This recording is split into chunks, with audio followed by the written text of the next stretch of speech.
Okay, welcome to Intro to Character Rigging, MC 1305, and this is going to be, I think, the third time I've presented the Intro to Character Rigging class. Glad you could all, make it, and thanks for signing up and taking it. It's certainly great. What we're going to try and cover today is sort of some of the basics and information about rigging, not necessarily how to finish a character rig by any stretch of the imagination. I find it more important that you understand the, sort of the fundamental ideas and understandings of rigging than the actual physical step-by-step each and every point of the way. Once you understand the tool sets, it's pretty easy to start making your own rigs and coming up with your own ideas and then working out other people's tutorials and everything else, things of that idea. What we're going to first talk about is some scene cleanup and going through some characters and whatnot and taking a look at them. So time for some magic. Thanks, David. As far as my DVDs go, please pass the word. Don't purchase stuff from CG Academy. The owner of the company years ago decided he was going to start ripping off all of the creators, and basically he doesn't pay anybody for the content that's sold. Strangely enough, I still get updates via email that DVDs have sold through him. If you've gone and pirated them off YouTube, excellent, go for it. Tell everybody just go get them off YouTube. They're usually up there. Be my guest. One of these days I may actually put them up on my website for like, $50 for the whole set or something. Yeah, he owes a lot of people a whole lot of money, so just pass the word, not to bother. Don't purchase anything from there, and just go and get it however you want to get it. I don't care at this point. I just don't want him making money from it. Okay, there we go. Sorry about that glitch. Okay, so let's get back to it. So this is Gwen, then, that you guys have seen all over the internet and whatnot. Yes, even though she's been 99% promoted in Maya and whatnot, she was completely created in Max. The original short was created at Max in 3D Studio Max, like Max 2009 or something, I think it was, at Hatch Studios. This is sort of an idea of a fairly clean model as far as clean models go. So we want to take a look at some of that. Before you start rigging anything, you want to be inspecting a model really, really closely and looking over it. You want to really, really take a close look and understand what it is you're going to be rigging. As far as density of the model, you'll actually notice it's not that dense. It doesn't need to be because of certain technologies we can use now. Normal mapping can pull out all kinds of wrinkles in the clothing and everything else. Using displacement mapping, vector displacement mapping, all kinds of things can be used to really, really pull up a lot of detail. To note, recently I heard that Pixar actually has a 15K hard limit on polygons in characters, believe it or not. And in Ratatouille, the characters were only 7K polys on the characters. So very, very low polygon counts realistically, and they're pulling everything out of displacements and everything else to pull it all out. So you never want to have a character that's just way, way too high a detail. That being said, you don't want it way, way too low. Yeah, they'll use open subdiv on everything. David, since you asked that. If you take a look at things like the arms, these are actually a little bit low. I didn't actually push them up any higher. Let me just try and get a better look here at it. So there's the arms. And the reason I say they're a little bit low, they have some edge loops going around the elbow, which is good because that elbow is going to have to bend, and we need to have enough edge loops running around the arm in an elbow area to be able to make sure that we can keep volume as we work on it. Wrist isn't bad. If you notice, it doesn't even have a palm of the hand. That's because the gloves are there, and what I'll show you what's going on in a second. I'm just going to hit delete mesh, and there's the arms back with all the bits and pieces. This is kind of ugly. All these triangles here. It kind of worked. It's okay. The hands needed more detail. and they brought it down. The problem is this can cause, this sort of ugly topology here can cause some problems in deformation. Try and avoid this sort of thing. Where it's kind of low is along the length here. So if you actually take a look at this, I would have preferred to have seen this in the model. And the reason I would have preferred to see that in the model as far as edge loops go is now you have these nice square polygons as opposed to long rectangles. And the reason you need it in this area and this area, and you think, well, those areas don't bend. Well, they don't bend, but they twist. If you stick your arm out straight and rotate your palm back as far as you can pretty much rotate it until your palm is pointing straight up. And then rotate it all the other way, and you can rotate your palm so it's straight up again, twisting the other way. So your hand has a 360-degree rotation around, back and forth. And basically some of the rotation comes out of the upper arm, some of the rotation comes out of the lower arm. So we need to be able to twist this without it crushing and butterflying and disintegrating on us. If you're rigging for games or modeling for games, and you're looking at your characters, you may have to accept that and say, well, that's enough. We don't need more. We don't even necessarily want as many going along the arms, or we might not want as many in the hand at all or fingers at all. I mean, this is obviously isn't a game character.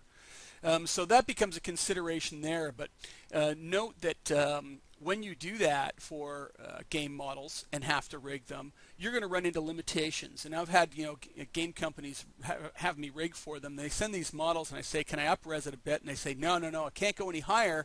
And then they complain that the deformation's not very good, that it's collapsing and crushing in areas, and it's simply because there aren't any polygons and verts to actually stop it from crushing. And they have to live with it because there's no way around it. So that's the arm. If you notice the delete mesh is in there for some cleanup. Now, I did this after the fact. I usually do it before. This glove is here. And what could happen is when we start deforming this, we could actually have the inside of the hand, and I'll just throw this into X-ray mode. You can see that the hand, I don't know if you can see that there, actually lies just inside the glove, and then pokes out through the ends and whatnot. The part of the problem with that is that as the hand deforms, especially at the wrist, all of a sudden you can get this inside weighting of the wrist poking out through the glove, and all of a sudden you'll see these little bits poking through. It's easier just to get rid of them and make sure that those don't exist at all, and that you're simply not going to run into that problem. And best way to do that is go about deleting the parts. Now normally I do that before skin. If you look at the modifier stack here, I've actually got an edit poly skin modifier skinning the character to the bone system. So it's actually skinning into the bone system right now. And then I've got an edit poly on top doing a selection, and a delete mesh on top of that, which is then deleting that selection and getting rid of it so it doesn't poke through.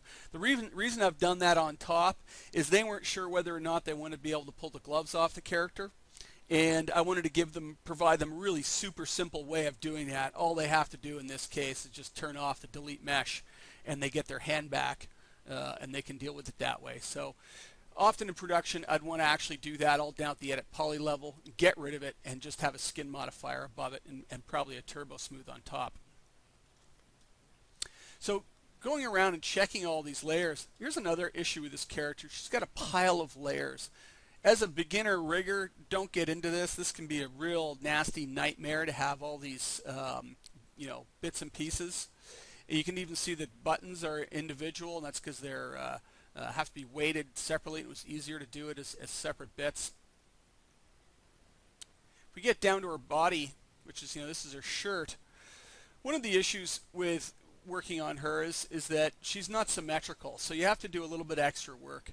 One of the things to note is if your character is symmetrical, then make sure that it's symmetrical, okay, so that it's really, really, really symmetrical. I'll explain that in a minute. Sorry, Pete, you ask if delete mesh is beneath skin, the delete polys don't against the skin calculations. Correct, and you can't leave it in there, because if you suddenly turn delete mesh off, you just introduced new vertices into the skin modifier that it didn't know about and doesn't know how to weight. So you really couldn't have delete mesh underneath skin and be able to toggle it on and off because it's actually going to mess up skin. If you skinned with it off so that it knew about them and then turned it on again, it just suddenly lost vertices. And what you just did is you just reordered the vertices. Vertex number 27 isn't necessarily where vertex number 27 was anymore. It's just had to rebuild the mesh. So it's slower to put it above, but it seemed to work well enough and keep it simple because we needed to keep it simple for external users to be able to grab these characters and use them. Now, as it turns out, I think most of the work was probably done in Maya, as that's how it was pushed, and they would have rebuilt a lot of that anyways. Yeah, bad plastic surgery, David, isn't good. It isn't good at all. I've been to LA. There's a lot of bad plastic surgery there.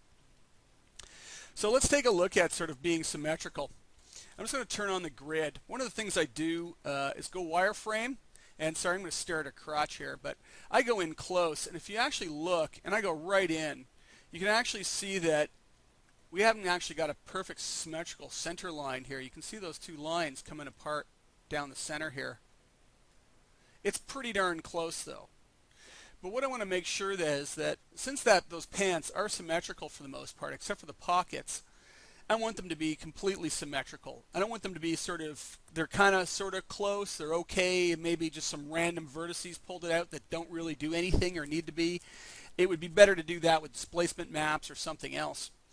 The reason being is we want to be able to make sure that we can mirror our rigs and mirror our skin as much as possible to save time. If we look at the shirt, it's quite mirrored. Another way to actually check this is to go into your model, object properties, and backface cull is off, so we should be able to see the other side as well. If I turn it on, you'll see what suddenly disappears. Now we're only seeing this side of that model.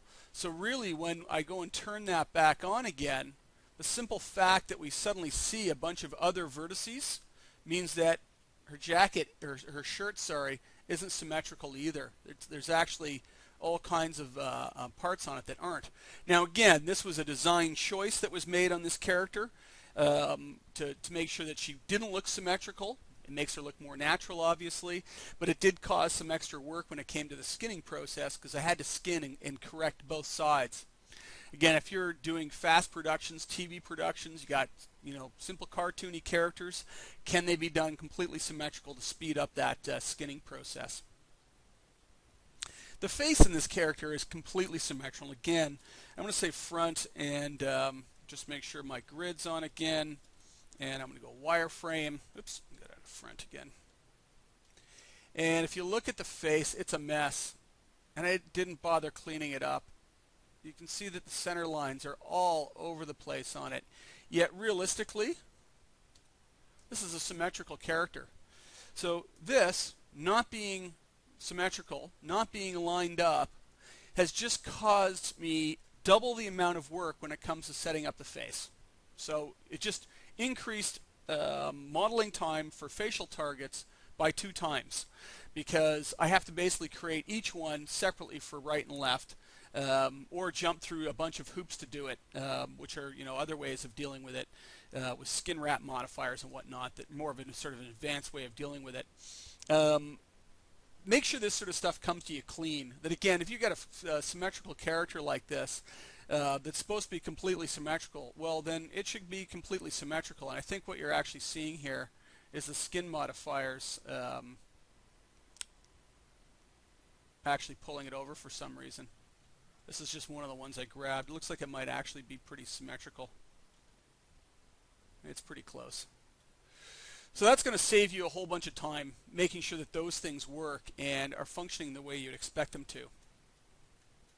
The other thing that is absolutely necessary is making sure that you've reset X-forms and set pivot points.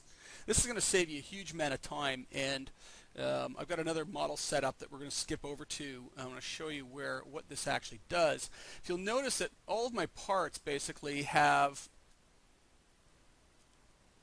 pivot points. If I'm looking at it in local, They're all lined up to world space down here, and they are centered in the center of the universe, 0, 0, 0. My character's standing at 0, 0, 0 on the ground, not buried up to his waist. Okay, this is ground, so make sure your character's standing on it. Look in the left viewport, they should be standing on the ground. Basically, all of the pivots of all of the objects that are going to be skinned have got their pivot down below the ground. Now, I leave eyeballs usually at the center of them, so I know where the center of the eyeball is going to rotate around. But anything that's going to be skinned up to the character, any of the major parts, have all got their pivot point down at the ground and not random places all over the place. We know it's in the center. You know, we've got to make sure that our character's centered on the center. We don't have any. The other one to check for, sorry, I should also note, is if we go into X view and open edges. And open edges will show you where there's open edges in the model. So if you look at the hand model here, we obviously have open edges in it. But what we don't have are green lines. That's the yeah. So those are the inside open edges, where it goes to the inside. But what we don't have are problems with welding. You know, people go and use the mirror mirror modifier and whatnot, and then not make sure that things aren't welded together. If you start seeing open edges, this is going to be a big problem. Again, if you try and fix those after the fact, below skin, you're changing vertex orders again, and you can mess things up. David says, listen to these words. There's wisdom in them. I forgot to reset X form in my last character and had to redo the skinning. You didn't have to redo the skinning. I could have told you how to actually save it, but it is a pain. Okay, so you want to do these clean steps over and over things. So I've accepted what my X view is telling me, and everything's good. And everything looks like it's welded together, and there's open edges only where there should be open edges. Now let's take a look at reset X form for a sec. I'm just going to go and jump into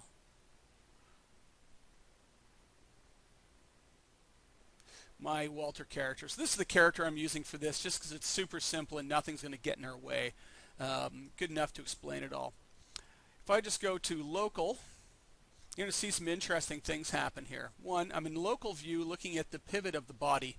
You'll notice the pivot's over at one side. That pivot being over at one side is definitely going to be a problem, because if I try and mirror anything in the skin modifier, or even try and mirror the rig across stuff, it's not going to know what the left and right is, because it thinks that's the center of the character. Meanwhile, we want it on the center of world space. The reason I want it on center world space is if I build an object on one side and I'm going to make a copy of it and stick it on the other side. So I'm just going to say Control V for copy, and I'm just going to take the negative sign and X, and I know it's exactly on the other side. When you're rigging, you want to make sure that everything is as clean and makes sense as much as possible. One of the things I do, I'll go into my left viewport and I'll look at things like the rig, and it looks like there's one sphere there. There's not one sphere there, there's two spheres there, but they're absolutely mirrored across on top of one another, and therefore it looks like there's one sphere. And that's what we would want to see in our rig. So with this model, with our pivot over to one side, up in the air over here, it's interesting because there's actually two levels of pivot in an object. One of them you don't get to see, and it's the one that's used by modifiers like skin. So if I actually go into the object's hierarchy panel here and go to pivot and say affect pivot only, what I'll get is I'll get people go and just zero this out and drop it down to the ground and say, there, I reset my pivot and everything looks good. It's not actually. It hasn't been reset, because what you've just done is you've moved one layer of pivot. You've not moved its parent pivot, okay, that you don't get to see. That's what the Reset X Form tool is going to do. So when we go over to the Tools panel, Reset X Form, and say Reset X Form, everything looks the same. Everything looks exactly the way it was before, but if you notice, this Reset X Form modifier has been placed on there. This is the same Reset X Form modifier you can add through your, X Form modifier down here Except what's actually happened is this. I'm just going to turn it off and watch what happens to the model. So as it turns out, my model was actually scaled. It was actually rotated. And the pivot, it had actually been moved, believe it or not. So what you'll see is this model. That's actually how my model was actually sitting as far as that other layer of transform exists. This is how it saw it. And this is how all of the modifiers that you place on the model would have seen it as well, all tilted over like this and on some strange angle. This is what skin would have seen. So that when it tried to actually mirror from right to left or left to right, that's what it's assuming is it was all twisted over and on some crazy angle here. So what the X-form modifier has done actually is it takes the model, it rotates it so the pivot's rotated square again. It unscales it for whatever scale value is on it. Never scale anything in rigs, ever. Don't ever do it. Just don't scale things at the object level. So it unscales it so it's back to 100% scale, or 111. It unrotates it, and it doesn't move it though. Okay, I'd move the pivot down here, so it's now set itself to that point. It then puts the X-form modifier onto the object. It rotates the X-form gizmo back and unrotates it to where it needs to be. It scales the X-form gizmo up, and it leaves that on top. So it looks like the model actually hasn't changed. Now when I say don't scale anything, and I say, well, hey, the X-form just went and scaled it, what happens is that the X-form gizmo is actually working at the vertex level. Modifiers work on vertices, not on objects. So when you scale and you grab an object, I've got the gizmo turned off right now, so I'm not in sub-object. I'm scaling the object right now, and that is a bad thing to be doing. If you go into the gizmo and have the gizmo on and scale it, you're not actually scaling the object. You're simply moving and rotating or scaling all of the vertices. You're just simply taking all the vertices and changing their positions with the modifier. So that's perfectly acceptable to do. If you need your character to be bigger, one of the things to do is grab everything, throw on an X-form, go into the sub-object mode, the X-form, and scale it. That didn't scale the model. It simply moved all of the vertices of everything at once. So we'll accept that, and what I'm going to do is I'm going to collapse it down.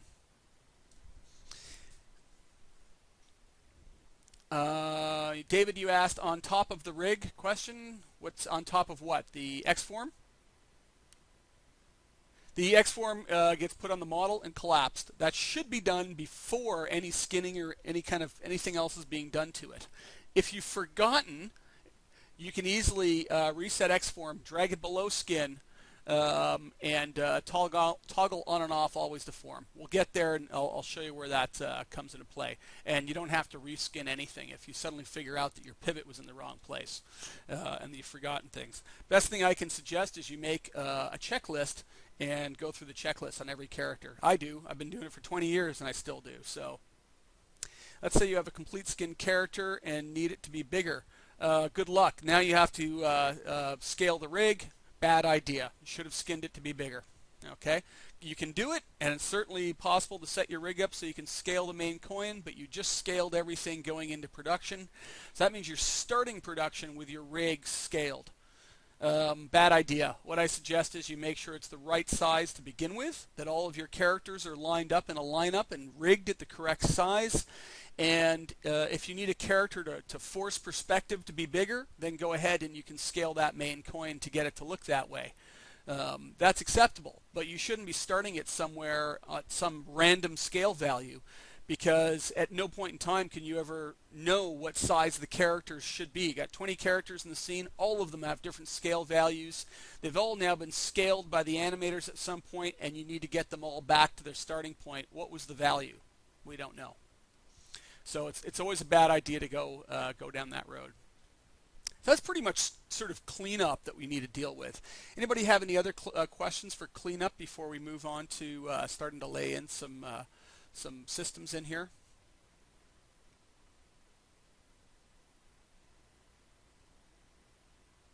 Everybody good? Either yes or no. Just sort of plow them off there.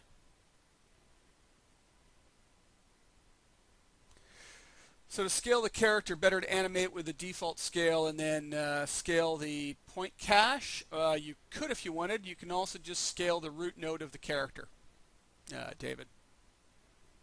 Okay, so let's get into starting to lay in some bones. Again, one of the things for doing it nicely, make sure that everything is on a layer. Okay, this guy's called Animation Guy. Real good name, eh? It's actually Walter, so it should say Walter in here. And what I'm going to do is I'm going to set all of the parts to be see-through, okay, so that they're all see-through right now as I lay in, start laying in bones. There's the actual colors of the character. There's the transparency. And I'm going to make sure that when in object properties, that show frozen in gray is turned off, because that'll make it just go gray and solid again on you. So I'm going to turn off show frozen in gray on all the objects and then freeze them. This means now I can go start laying in bones and working with a character without actually having any, accidentally picking anything or whatnot.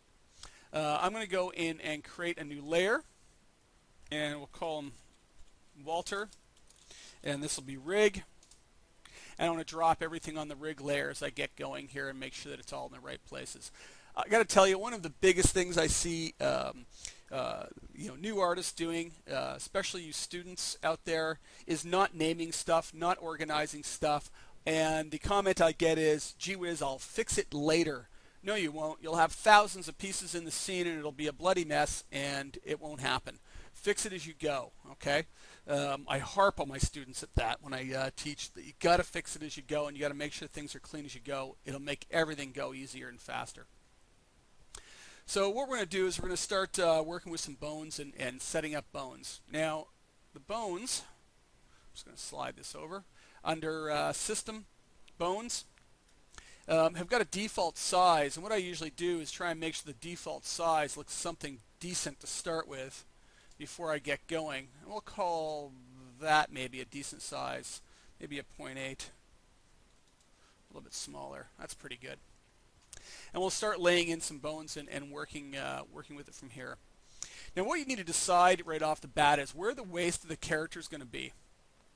At what point is it going to be pivoting around? And essentially that needs to be the main mass of the character. So if you were to jump in the air and spin in the air and do a backflip, whereabouts would you pivot around if you were pivoting, doing a full stretched layout, basically, okay? And that's going to be usually down around the top of the hips, right about that section there. So to get started, I'm actually going to do two things. I'm going to make some control objects and set those up. Now I've actually got some control objects on my website here. Let me just pull that up real fast because I forgot to do it before. Scripts, control objects, and I'll just move this over. So I've got this script you can download and install. It creates a whole bunch of macros that allow you to be able to drag and drop all these different shaped control objects. All those control objects are splines. And they're the nice, easy thing to use as control objects, because animators can go and filter for shapes and only be able to pick shapes in case there's other things that they shouldn't be grabbing in the scene. One of the things, they're not installed directly on my system, so I need to go through here to get to them. Sorry, just spinning my drive up. One sec.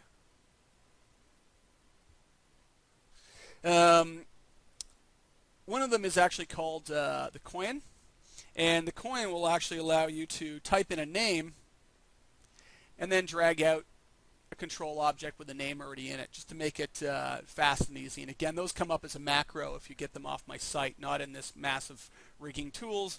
No, this rigging tool is not available to anybody. It's my own set of tools for my own work and whatnot. I'm going to go to the move, and I'm going to make sure that I'm in the view. And I want to make sure that it is at 0, 0, 0. I'm going to confirm that. Just make sure that it's actually sitting at 0, 0, 0, right at that starting point at the beginning of world space. Next thing I'm going to grab is a circle arrow. And this one's going to be for the waist of the character. So again, I'm going to drop it at 0, 0, 0, left viewport. And you're going to find yourself working in orthographic viewports a whole lot. And we're going to move that up and place it somewhere in the middle of the mass. I'm not worried about actually having it off, the pivot off where the sort of your tailbone would be. I'm looking at the middle of the mass. Again, where would you pivot around? Again, if you were, sort of doing that, layout in the air on a trampoline or something. And I want to place that, and again, make sure it's dead center, that it's completely centered on X, and it's down the center of the character. So this will be the main control object for that. Just close that out. Oh, you've seen those before, Pete? My rigging tool set that I've got there. It's sort of infinitely expandable, which is always good. Actually, I sometimes start writing new tools that I need and suddenly realize I wrote them 2 years ago, or 20 years ago in some cases. So we're going to go back to the bones, and we're going to make a typical just FK spine to work with. So we're going to start somewhere where the waist goes up, sort of thing, from this point up for the spine. We're not going to start down at the bottom of the tailbone. We're going to start somewhere in here, and in this case, this character is only going to need a few joints. Maybe we gave it, a couple more. I'm going to keep it real simple, this rig. I'm going to give it just 3 going up for now. Those 3 joints, I've kind of kept them closer to the back, but because this is a cartoony character, I've kept them fairly central as well. We want this character to be, stretchy and everything else, and we want it to have, just nice bends to it. It's not a realistic character, so why does the spine need to go where the spine goes? Now, with the amount of joints I've given, it might not be enough. It might be better with, say 4, maybe 5, but I doubt it, especially when we look at the amount of edge loops that are around the body. If this is the res that the character had to stay at, it's really not going to affect it a whole lot more if I put in 20 bones. I'm not going to get a lot more out of it with the amount of edge loops. The other thing is don't start making your rig look like a human spine. Even in humans, I've found that doesn't work very well. I worked on one production where we were doing cartoon characters, totally cartoon, squashy, stretchy characters, and the senior TD that was on it for a short period of time until myself and a couple other guys got on the project was doing everything by human standards, and it made no sense. Nothing deformed properly. So these are going to control the upper spine. And then the other thing we want to do is we want to go in and we want to create one bone going down at least. And this bone going down is going to be the tailbone. And again, I'm just going to use the align tool. Sorry, I kind of do things without thinking sometimes. The align tool up here. And I'm going to align it up to the upper spine just so that they're positionally aligned, not orientationally, and they're in the same place, to make sort of what looks like a continuous spine. Bad rig, extra work for animators. Correct. David, actually, a good point is a bad rig will stop the animators from creating good animation. A fantastic rig will not create good animation, though. That's up to the animators. But certainly a bad rig can cause all kinds of problems. David was talking to me about one of his recently and whatnot. Pete just said aside, Paul Hormers tends to add bones more to the center of mass, regardless of the location of real bones. Thoughts? Yes, correct. Yeah, I agree with them. That's what I'm kind of got them mostly in the center here right now. Play around with it, see how it's going to affect and change the deformation of the character. We have in our bodies, if you notice when you bend forward, your whole abdomen and everything crushes a lot. Well, we've got all this muscle mass and all this stuff in there, and fortunately some extra fat. That keeps volumes and everything, and keeps the deformations looking correct. What it boils down to, though, is your 3D characters you don't. So you need to find ways of cheating it. I rarely ever put a spine, or have ever really put a spine where it's supposed to be. The only times I've done that tend to be when I'm actually working on medically accurate character rigs, where I'm trying to actually replicate real motion of things very, very cleanly and not make it look real. There's a difference, right? Yeah. So with this in the center now, what we have is the ability to basically grab the spine and rotate up, okay, for FK and FK down. Now again, for you, if you're new at this and you've never done a character rig, when it comes to animating, if this was one continuous spine, it would be problematic because you'd grab the control at the bottom, you tilt it, and the whole character would tilt over from the bottom. This becomes a problem because when you walk, you want to be able to swing your hips back and forth and have them, swing from side to side. And every time you swing those hips, you don't want the entire character to tilt over sideways. That becomes what's called counter animating. The animators would actually have to tilt the character over and then untilt the upper body each time. This would create, again, nasty animation, and it would be very, very difficult to work with things.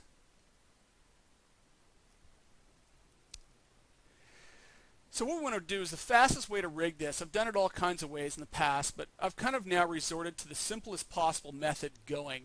I'm just going to use a circle. I'm going to align it in position and orientation to my bone, to that first bone here. This is going to become a control object. I'm just going to look at the pivot in local, so it's over on an angle. And if you notice, it's actually incorrectly rotated.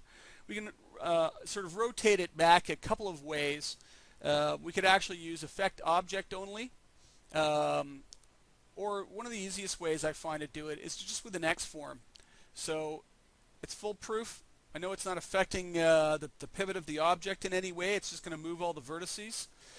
You could also collapse it to a spline and move it over, but I'm just going to go into the sub-object mode, rotate, angle snap on, and I'm going to rotate it over so that it looks flat again. What I didn't do is I didn't change the pivot doing that. The pivot's exactly where it was. The pivot of this control object is lined up to the bone and in the same place. So now what I'm going to do is I'm just going to collapse that down to an edible spline, and I can work with it further from there as we go up. I'm going to make copies of this. So copy, align it, and I'm using Alt-A for the align tool. And I'm going to simply align them all up. Easiest way to put these in, people use constraints, wiring, all kinds of crazy stuff. This is just an FK bone system. And it's pretty easy to set it up just with a hierarchy and to link things up. Now, part of that problem can come into games. Sometimes you want to try and limit the amount of nodes in the skinned hierarchy, and you need to go with a constraint system. But most game engine exporters that I've worked with now will look at what's been skinned. It'll cull out the rest and recalculate rotations and everything. It'll get rid of all the fluff in the rigs. So I haven't had to worry about it for years. So with my select and link, I'm going to link this bone to the control back to the bone to the control to the bone to the control. So if I grab this bottom control now, you can see it all works. Interestingly enough, you could have grabbed the bones and rotated them, and it won't really matter. No, you don't want to freeze transforms first. David just asked, won't you freeze transforms first? No. As soon as you change hierarchies, and we'll get to freeze transforms in a bit, it'll actually change the freeze transform. You'll have to refreeze it anyways. So you'll see where we're going with that. I'm going to take this control now, because it's the top of the hierarchy here. And I'm just going to go in and select and link. Sorry, I've got a hotkey for it. I put everything into my quad menus so that I don't need to dig around. And I'm going to link it up to the main control. And this main control, I'm going to go and select and link up to the root control. So it becomes the master so far of almost everything. I want to make another control object. And this time, whoops, I'm going to align it up to the control at the bottom. The bone at the bottom. And let's take that bone, link it to the control, and that control back into the waist again. So now what we have is the waist controls the entire spine, and of course the one at the bottom controls the entire character. And everything's good. You'll see these controls are starting to look mighty ugly. Use page up and page down to walk the hierarchy, by the way. So if I actually page down, you can see which bone it's being selected here. So this one's kind of in an ugly spot. They're also very ugly to be able to grab and select and work with. So again, what I'm going to do is I'm going to go to an X-form modifier into the gizmo, and I'm just going to go in and move that down, make it somewhere easier to grab, scale it up so it's a little bit easier to grab. And then I can collapse it. Before I collapse it, I can actually drag and drop it on the other control, so it's already doing some work on it. Again, into the sub-object, don't move it. Let's just move it somewhere that's easier to grab. You can even rotate that a little bit maybe just to make it easier to look at. Sub-object off, I could drag and drop it on it, or again I could go and say modifiers and throw out another X-form on. And let's just move this one forward, and we'll scale that up a little bit.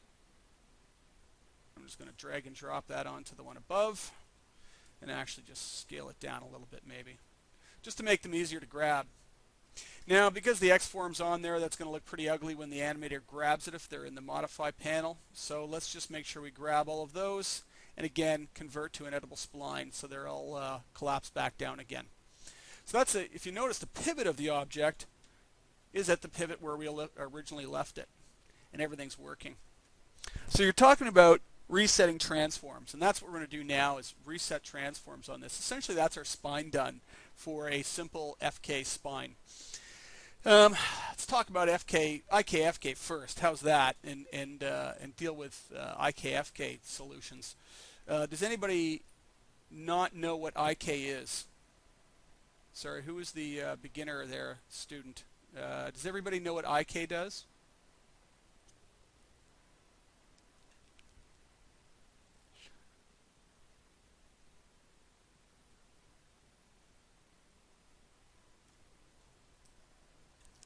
IK equals, I know. Let's just discuss it then, quickly anyways. Two bone systems.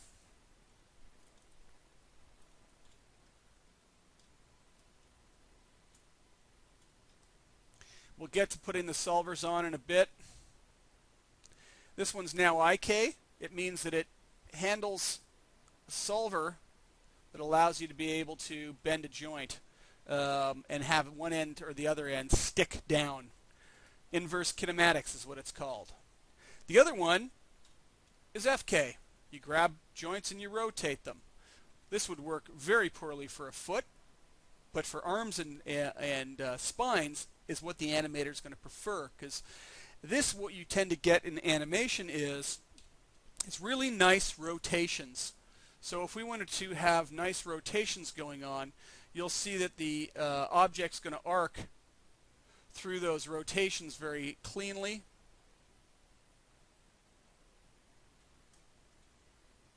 And if I just go and turn on object properties, trajectory, you'll see that I'm getting these nice perfect arcs. If I try and do the same thing with the IK solution, and we'll start it up here. I can't bend it the opposite way. One problem right off the bat if I wanted to. Then try and rotate it down. What you'll actually notice is it's very linear. You're not getting arcs. So animators want to see arcs. So FK will be better for them in a lot of cases than inverse kinematics will be. Spines tend to be one of those cases where most of the time they're going to want FK as a simple one. Now there is spline IK solutions. You want the character to do a hula. This is going to be a very difficult setup, but that is a more advanced, and we're not going to be getting into that today because I'd have to discuss it for quite some period of time. So this is going to work fine. Let's get into resetting the X-forms on this. Resetting the X-form, I'm just going to grab everything just by double-clicking on the root here. So basically I've grabbed the bones and everything. I don't really need the bones reset. You could just go with the control objects if you wanted. And I'm going to Alt right-click, freeze transform. And so what this does is this. Let's go and grab, I'll use a box, all right? So we have a box. If we look at the position of the box, and we look at it in Dope Sheet as well,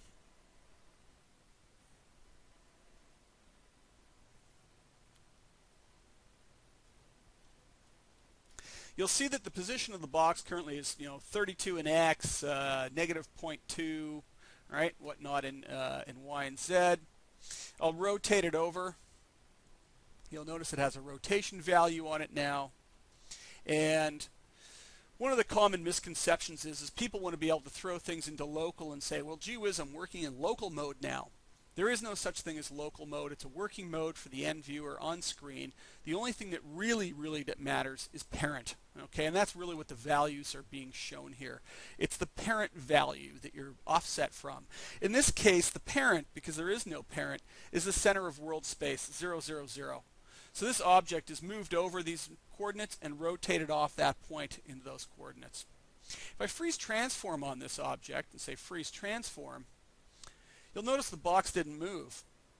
Its parent didn't change either. So if what I was right by saying that parent is the only one that matters, its values shouldn't have changed either.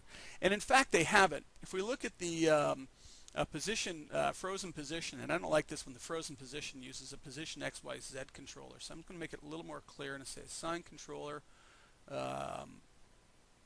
position XYZ. There we go. There's the original values we were looking at, 32.2. But if you notice, there's a second controller on here now, and those values are 0, 0, 0 for the position. Same thing with the rotation. There's the original rotation values. And then we have a rotation of 0, 0, 0. Unfortunately, the type-in transform actually doesn't relay that information to you, in any good, clear way, unfortunately. Now, what you can do again to save the pain is you can go over to scripts and you can say active transform editor, and you can go and get this one, and this active transform editor will actually feed back the values of the active controller. So instead, and it's one of those things I just wish was in Max. So the active controller is this. We look at the position track here. This is the actual sort of final position track. The other tracks down from it, its subtracks, are added together to come up with the position. I'm going to right-click, pick Properties, or you can go over to your wheel here, your motion panel. You can see them here. And what you can see is the first controller, the position XYZ controller, is currently not active. That's what this little arrow means. 0 position is currently active. So if I grab the object and I actually move it, you'll actually see that it's the second controller that's active right now. It's the one that's getting input directly from the user.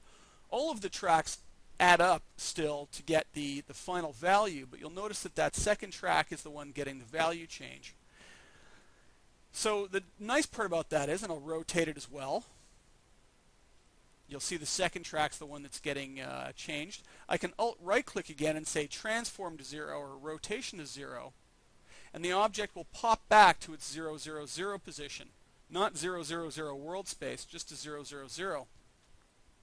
This is pretty handy because that means animators can get control objects to snap back to where their starting point is very quickly and easily. If you had to change the actual original starting point, what you can actually do is I'm going to go in and double-click, or you select and say set active on the first controller. I'm going to move it. Now watch what controller gets the change, and that's this one here. I'll get to that question in a second, David.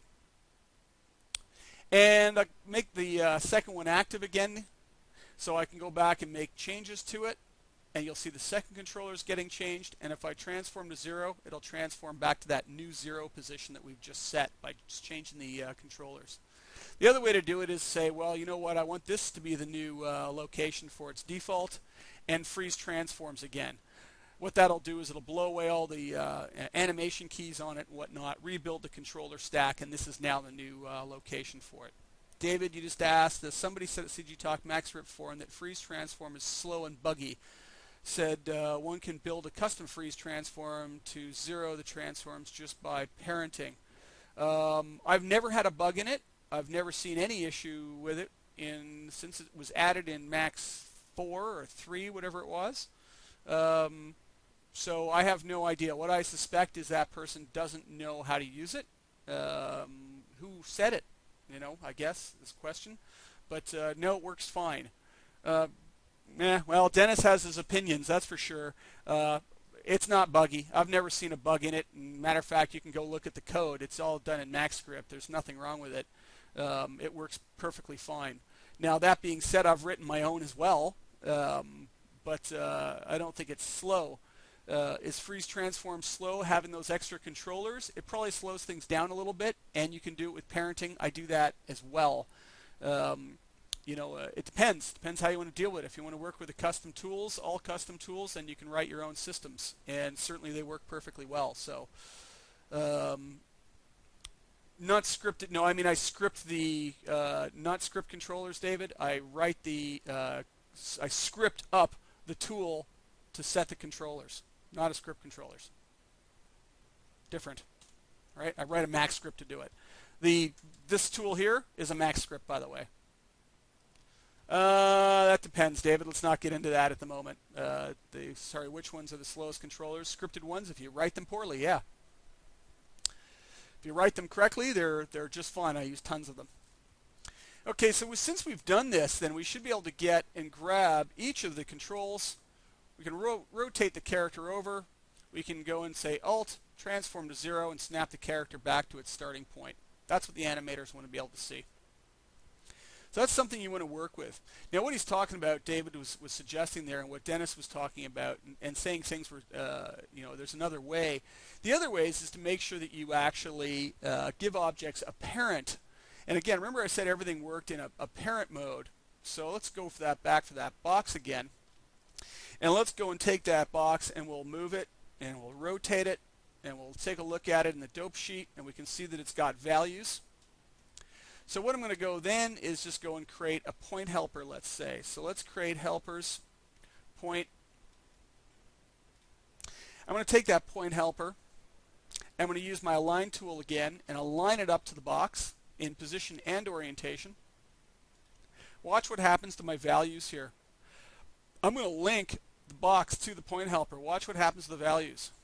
They all just zeroed out. So this is what he was suggesting, is that all the object's position, rotation, transforms are based on its parent. So really I just froze transforms on it for all intents and purposes by just linking it up to an object that's aligned to it.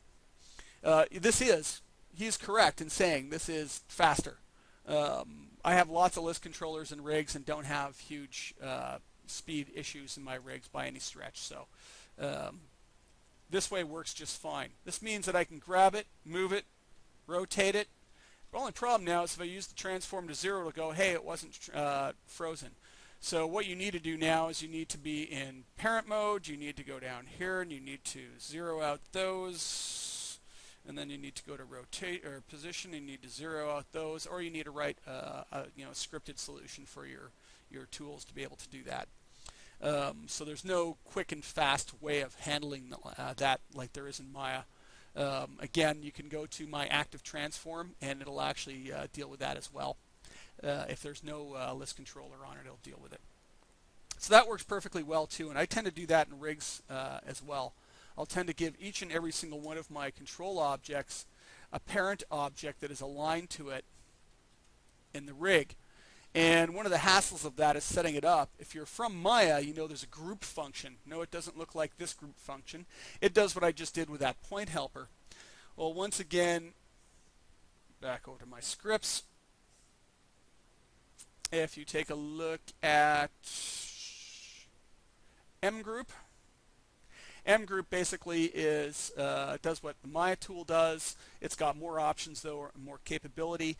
It will keep hierarchies intact but add point helpers into the mix. So what I could do is very quickly take all of these control objects. All of their transforms have been frozen already, so you're going to see where this problem can come in, David. I'm going to change their parents by introducing a point helper in the hierarchy in between each and every one of them. Now, I'm not going to go and do that by hand because it's way too slow. I'm going to use my mgroup tool, which is, for me, buried in here and not installed through the macro. Again, I think my drive's spinning up. Hang on. So here's my mgroup tool. It's the same one, basically. I'm going to say create a point helper, local coordinates, group each object, set the point helper size. I want to say group, and what you'll notice is there's a point helper now. And if I go through the hierarchy, so start at the bone and start page up, you'll notice it goes to the control. The control now goes to the point helper. The point helper goes down to the, and so on down the hierarchy. So they're all in the hierarchy now. Here's the problem. Because I had the transforms frozen, and because the second controllers were active, as soon as I changed the parent of that object, its reference point for where it is changed. The second controller was active in the list. In this case, if we look at just the position, you'll notice there's a value change here. So the second controller was active, so it's the one that got the value change, not the first one. So you'll notice now that none of my zeros are zeroed anymore in my list controllers. They're all wrong values. So because I've changed the change those, I'd have to go through the freeze transform again and refreeze them and make sure that they're set up correct. So if you ever go in and put in freeze transforms on objects and then change their hierarchy, they're no longer frozen. You need to go in and make sure that you refreeze them, and that's one of the last steps maybe you can do on a rig as you're working on it. Is that good so far? Does that explain some of the sort of nuances of how list controllers work and freezing transforms and whatnot? Because it's a pretty big and important thing to note and understand.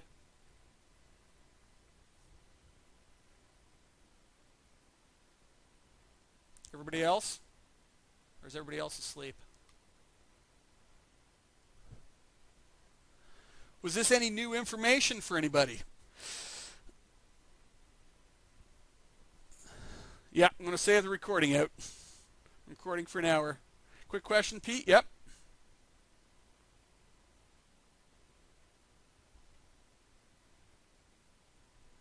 Nothing new then, Javier? I guess, I hope I'm pronouncing that correct.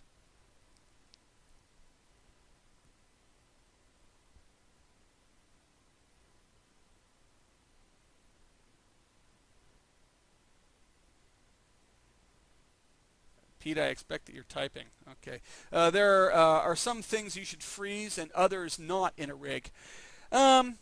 Correct. I mean, Dennis is partly right in what he says, in my opinion. And again, my opinion.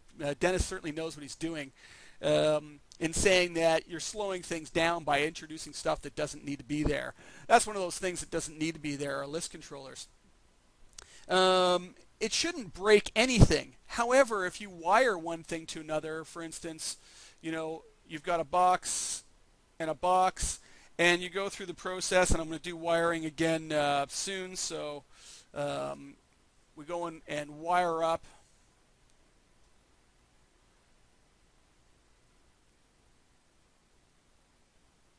one box to the other so that this box moves that box up and down. We grab this other box and we say, hey, let's freeze transforms on it.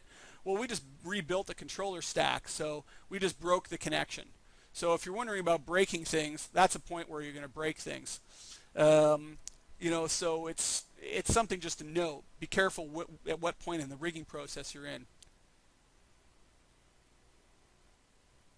Yeah, you're going to break things because you're rebuilding the controller stack.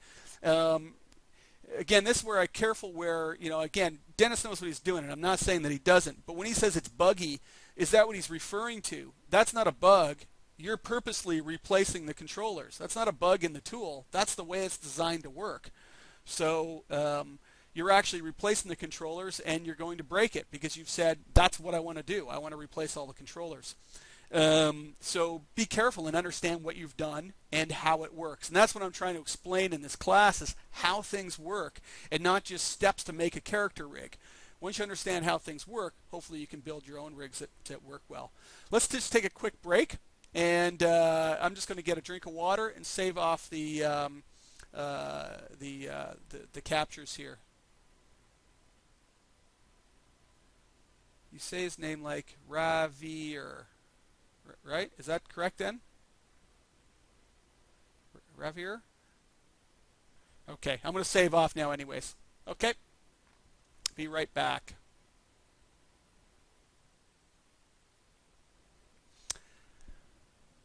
Okay, and away we go. So part 2 of MC 1305. intro to character rigging. So what we've done so far has been able to um, put together the spinal column for the character. And one of the things I harp on everybody, as I harped on before, is actually naming things in some useful manner. So under the tools, rename objects, there's this nice rename tool. I think there's probably others out there. Take a look around for scripts, more robust ones. I certainly have one that's way more robust. And again, if you're looking at things to write, a really good renaming tool is a really handy thing to have. What I've got is something that auto renames based on, and it stores and remembers what you've typed in. It automatically finds lefts and rights. It automatically does part types, all kinds of stuff in here. Finds duplicates for me that I may have made my mistake, switches out pieces and everything. So a good robust renaming tool works better than this one, but this one works pretty good to begin with. The way I like my naming part names to be is actually, let me just grab this and make it larger. So I usually like a name, something like, his name's Walter. And then we'll grab the part that we're going to rename, and we're going to rename that a part. We'll call this piece. This will work on this one. This will be the waist. But what we want to do is we want to give it a class of object in here. So what I'm going to do is I'm going to call this, yeah, Paul has a good one, doesn't he, Peter, at hyperint.com. Walter, what class of object is this in the rig? So this is a control object. So I use CNT. So I use these little 2, 3 letter identifiers as to what the object does in the rig. So Walter CNT. Then I also denote whether it's on the right, the left, or the center of the character. And so I'll give it a C because it's in the center of the character. And then I give it a part name. So what is it? Well, it's the waist. So when I'm searching the rig and I'm looking this character rig in in any sort of listing, basically all of Walter's parts will all be stuck together. All of Jim's part will be together because it starts with Walter. I can alphabetically search that. I could then actually look for all of Walter's control objects. I could look for all of Walter's control objects that are in the center, and I could then find out what each of those parts are. So it's really easy to break it down. It might look something like, oops, sorry, here I am trying to, the point helper that it's linked up to will have a different identifier. It'll have the same name, but it might just be a PT for point. Or sometimes I'll use GRP for group, so I know I grouped it to that, so that it's sort of its group head and not just some random point helper that's there. Yeah, every time I do this, it's going to want to run the Mac script. I'll use other identifiers like IK. I'll use BN for bone. I'll use all kinds of different identifiers in my rigs to make sure that I can find the parts. So using this tool, I'm just going to turn on prefix, suffix, and numbered. And what we can do then is we can run up them. And this is where it's going to be a little bit slower than what I have. I'm going to call the prefix Walter underscore. So that's the prefix to the name. The base name is going to be the part type. So in this case, it's going to be CNT. And I'll stick an underscore after it. And then the suffix is going to be center underscore, we'll just call it body. And I'll leave it numbered, and I'll say go, and you'll notice now that I have Walter CNT C body 000102, or set your base number to however you want. And we could call this a tailbone and everything else. So this can come in handy. You basically leave this up and running, and you can solve a lot of make it a lot easier for you. Mine tends to be a little bit easier. I'm going to grab everything from the waist up, from the point helper, all the way up to the top of the spine. And I'm just going to go and grab it again. I'm going to say rename tools. We're going to give his name as Walter, and we're going to call this body. And I'm going to hit apply, and what it did is it did it for me. So I've got BN for bones, I've got CNT for control objects. I've got PT for my point helpers. So it automatically just renamed things as it should be. I'm just going to grab this control page up to its point helper, control page down to grab the entire hierarchy below it. So it's control page down. And I can call this now tailbone. Apply. It's just renamed all of those parts as well. I'm going to grab the point and this for the waist. And then again down here I'm going to grab those two and I'm going to call it root. So that makes my life a whole lot easier than using this tool as going for something a little more robust. I've never looked at Paul's, but you know, it might be a good tool. Again, there's probably lots of them out there, and it's really, frankly, not that hard to write if you're a Mac scripter like I am. You know, it's nice to have this sort of thing to be able to do it. So use this tool for now. As you work, I would leave it up so that you don't have to keep putting the names in, but all you need to do now is just be switching them out and hitting rename on parts as you go, and it'll be a lot faster. Mine's just a lot faster after the fact to work with it and get parts in there, so I'll use mine from now on just to speed things up. So those are already set up and ready to go and working as they should be. What we're going to do is we're going to start looking at doing an IKFK arm and make this a little bit more complicated now, and take a look at what the arm system should look like. Sorry, I'm just reading my list here of things that I'm supposed to be you know, teaching you guys. So let's start with it. I'm going to go to the top view, and I want to start laying in bones for the arm. And so I'm going to go in. I tend to, by the way, I take this entire top menu through the customize user interface, and I stick it into my control right-click menu collapsed so that I can get into it really, really fast.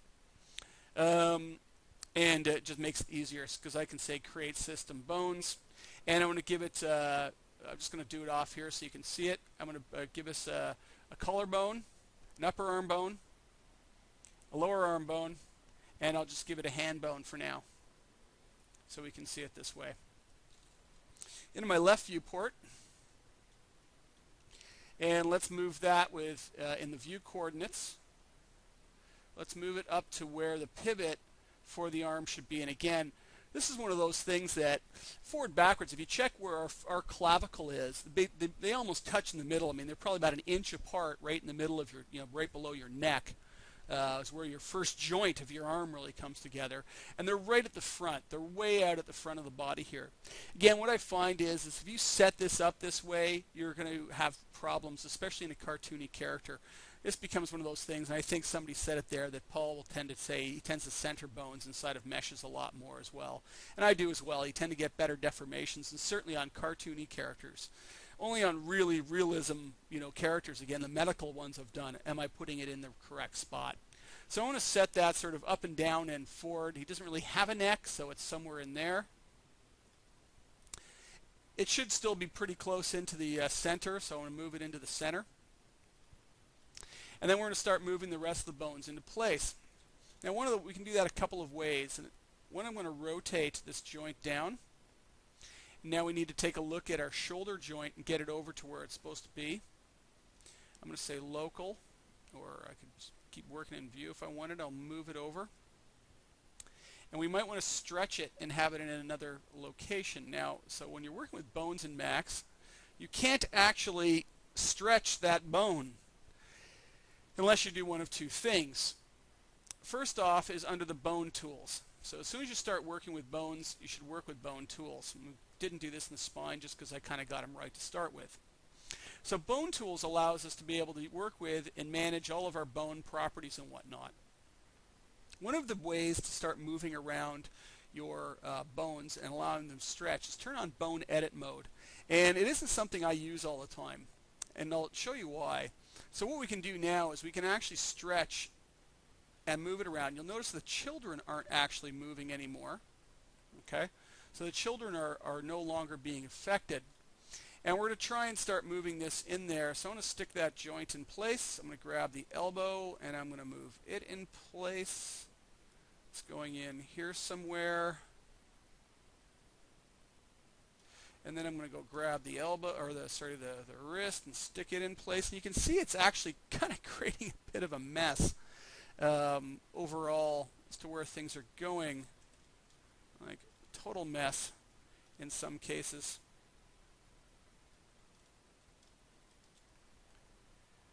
So here's the mess. Little nub bone is all cockeyed off on an angle. You look at the wrist and you say, well, it sits in the right place-ish. Problem is it's not the right orientation. Look at the angle it's at. We want orientations of our joints to make sense. You look at this one, it's on some orientation. We look at the shoulder, it's on some other orientation, twisted. We can end up with them twisted all over the place. And we're going to end up with all kinds of problems. One of the problems is going to be this, that if you look at your arm joint, when we deal with an IK solved joint, which is what we're going to end up with in this arm, we want that IK solved joint, when we grab our wrist control and move it forward, we want this joint to rotate forward. Unfortunately, working the way we've worked, we could easily end up with the arm bent in sort of different angles and orientations. There's an actual angle there. I'll show you the problem right now. I'm just going to drop in a solver on, and I'll explain how to deal with solvers in a minute. But if you look at the actual triangle that solver makes, we're right now looking along the solving plane, where we should be looking along the solving plane when we look at the front of the character. So when the animator grabs this control and wants to bend the arm, you're seeing the elbows getting pushed down instead of backwards. So if your character's arms are out 45 degrees, palms down, which is how that should be modeled, your elbows should be bending straight backwards, not down on an angle. So this is already a total mess. My bones have been completely messed up. It's going to be a real headache to try and put into place. So I'm just going to turn off bone edit mode, go back to my top viewport, go back into create bones, which is nice with the quad menus. All you got to do is hit the top top title bar to initiate the last used feature. So it's my create bones. I'm just going to go and grab those bones again. Now, if we look at this from a perspective as to set up, it's actually correct. This joint here is nice and lined up. Each of the pivots are all lined up nicely. Z is up nicely. It only has one angle and it's going in the right direction. So this joint is actually set up well, but it's just not in the right angles for the character. So let's go and sit that back in there. That's about right. And let's start rotating this down into place again.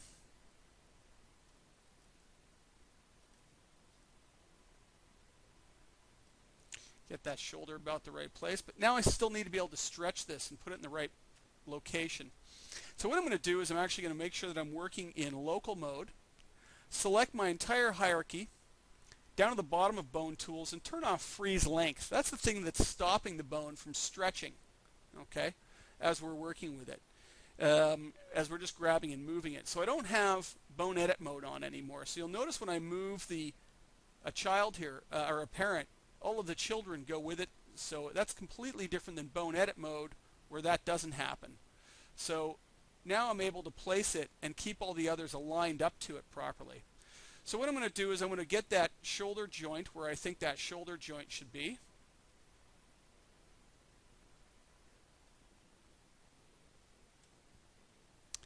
I'm going to go down and grab the elbow now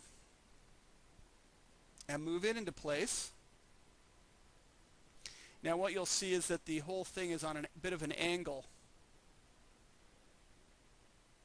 I'm going to set it about where I need it to be. I'm going to go to the front viewport. And you'll now notice that essentially this is all bent up. The last thing I want to do right now is grab this wrist and pull it down into alignment. What I've just done is I've just introduced a new angle to my elbow. Again, you don't want that. So I'm going to rotate this under local. Around the X, I'm going to rotate it so it lines up front to back nicely and where it should be.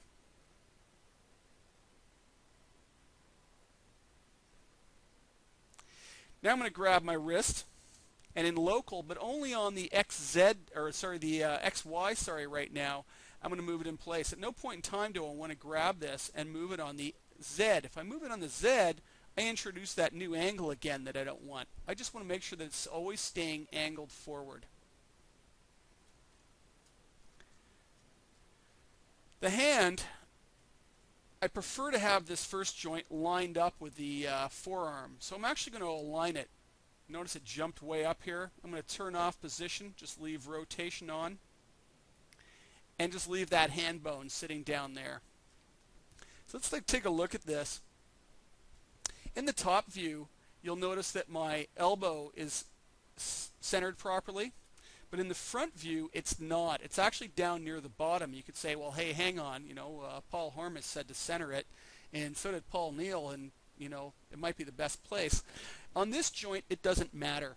This joint is a planar rotation joint, so in fact, it's not actually rotating up or down, so it's not going to affect anything in that angle. It only rotates forward and back, so its height doesn't actually matter on that joint, just the fact that it's in the right spot front to back, and obviously along its length. But in this case, it's not going to matter. Something like the wrist has to be in the right place. That wrist has got to be in the center, because that wrist is actually a three-way rotation joint. Wow, I just couldn't remember the name of it there. But it's a rotation joint on all axes, so it's got to be able to be in the right spot. So does the shoulder. It's got to rotate around all three axes, and realistically, so does the clavicle needs to rotate around all three. Ball joint. Thank you, David. It's a ball joint, so that ball joints have to be in the right spot.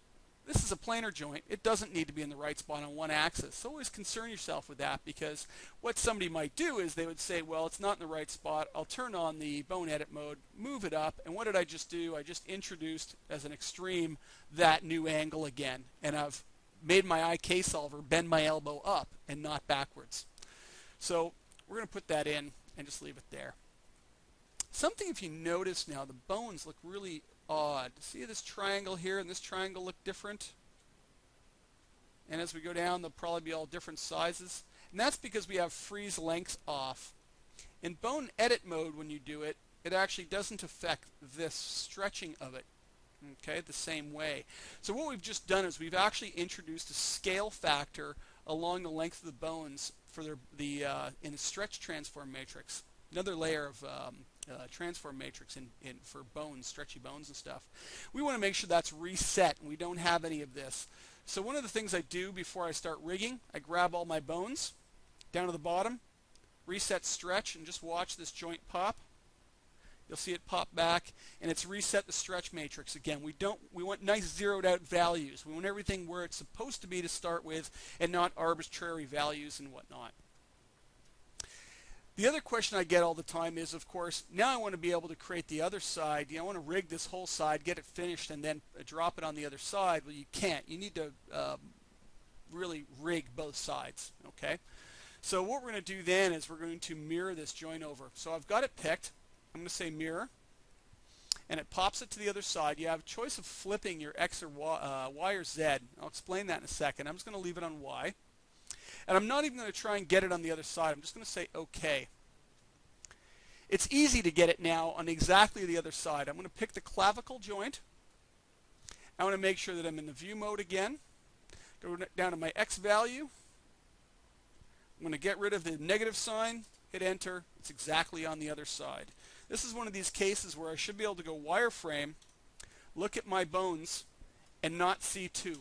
There are actually two bones, right and left, right on top of one another down there. And there you go. They're completely set up on either side. So I'm just going to grab both of those. Control page down to grab the entire hierarchy on both sides. Oops, I hit something. Control page down, I said. And again, I'm just going to go in and name these, and my renamer tools.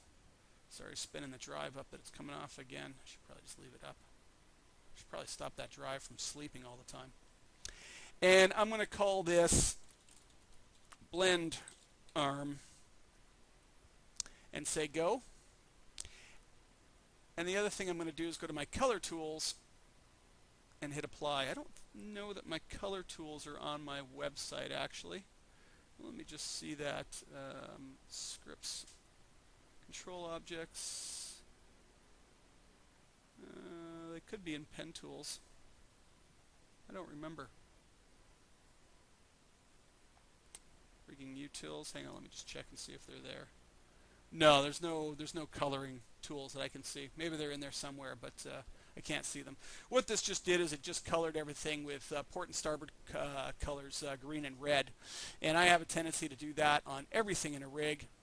At some point, I hit color, and it finds my left and rights and puts blue down the center and port and starboard on the side, so I can see what's right and left at a glance really quickly. So I've renamed this as my blend arm. So we're going to make an IKFK system now. So the IKFK system is pretty simple, and this is something that you need to stop and consider when you're building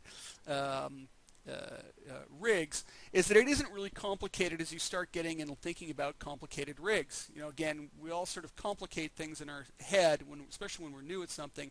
If I say, build me an IKFK blending system, you go, oh my God, that's complicated. But really what you need to do is you need to break it down into parts.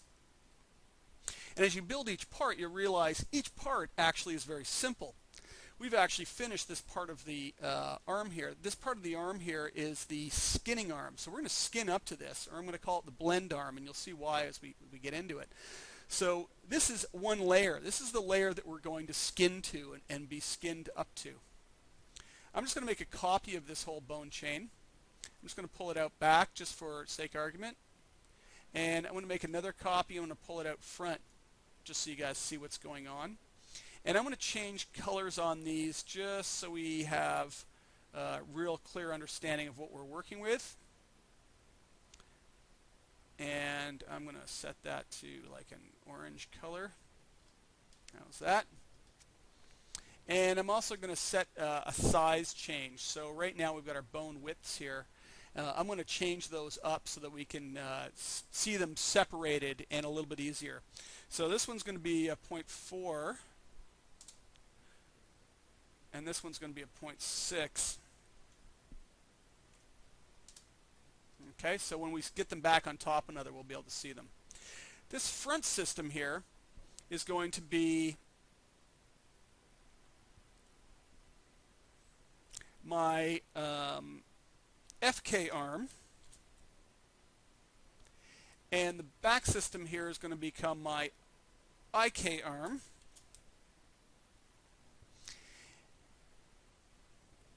And we're going to set them up one at a time basically and have them do their thing. So we don't want them spread apart. Obviously it doesn't make a whole lot of sense. The other thing is we don't actually need the clavicle on either the IK or the FK solution. The clavicle is just going to be in the blend arm where we're going to control it. So we can actually delete these two bones. Now we've got these bones. I'd mirror them over to the other side and have them mirrored over there once I put them in place. I'm going to realign them up to their respective place they're supposed to be. I just moved them apart just to make it really obvious. And I want to drop them back into place again. So now they're all right on top of one another. So if you can see that, we have the purple FK solution, the orange IK solution, the green, in this case the right side, is our blend arm. So these all get linked up. So these are our two root bones of our FK and our IK. They're going to get linked up to the clavicle of the blend arm. So they're following it around.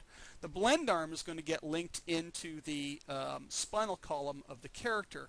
Now again, one of the things I do is I don't link them directly usually. I always want a point helper in between bits and pieces. And again, that's where I'll go with my M group tool and just group them so that they're grouped in between. So I link them up, but then put a piece in between. And I always stick little breaker helpers in between things so you can see the pieces. We could do that here if we wanted. I'm going to keep it simple. Right now, if I rotated my blend arm, you'll see that everything goes with it.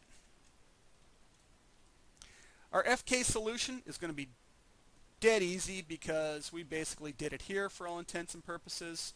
So I'm actually just going to grab one of these controls and I'm going to copy it out, and I'm going to use my align tool again, Alt A,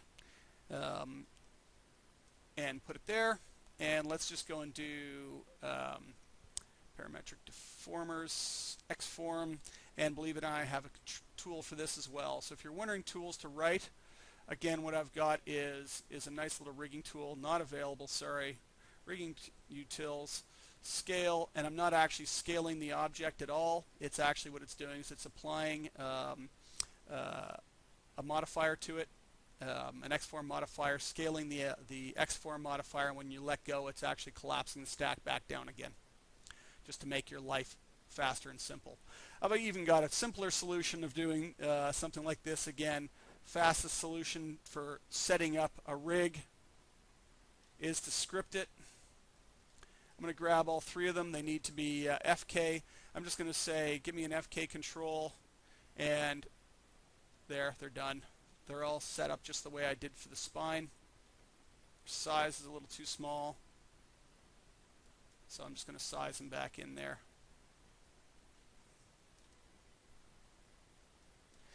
And it's set up exactly the same way that we did the other one. We did the spine. So if we grab the control at the elbow and rotate it, you'll see that the FK solution now is rotating. That's all Mac. This is all MacScript. Everything's MacScript. Again, magically. The reason I'm showing it to you is that you should start considering as you're rigging how to learn MacScript. You're not a character rigger unless you can script in the base language, at least in software. Simple as that, because it saves so much incredible amounts of time. It can help you solve problems and all sorts. You saw how much faster it was than building this by hand. I went click and it was done.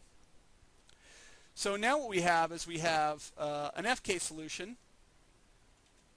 down the arm. So this is our FK arm. So I'm actually going to go page up on there, control page down, grab the whole thing, just grab my renaming utilities, and we're going to call this FK arm again. Yeah, and I'm just going to go apply. And these should have control object names now and everything. So there's my FK solution placed in. IK solution is going to be pretty easy. We're going to build that manually. And I'm going to go and create one of my control objects. And that's going to be a sphere control. And again, they're in that tool. And all a sphere control object is, if you're wondering about it, it's just three circles that have been attached together as a spline. So I can click and drag it out and just make my life a lot easier. I'm going to line it up to the wrist in position and orientation. So it's sitting at the wrist where it's supposed to be. And I'm going to need one more. I'm going to need a control, probably maybe another circle arrow control. And this is going to be for the attitude of the elbow. So I'm going to put that where the elbow is, line it up to the elbow for now, and I need to rotate it, make it look a little bit better. It should be rotated around the X 90 degrees. And that's again something I've got here.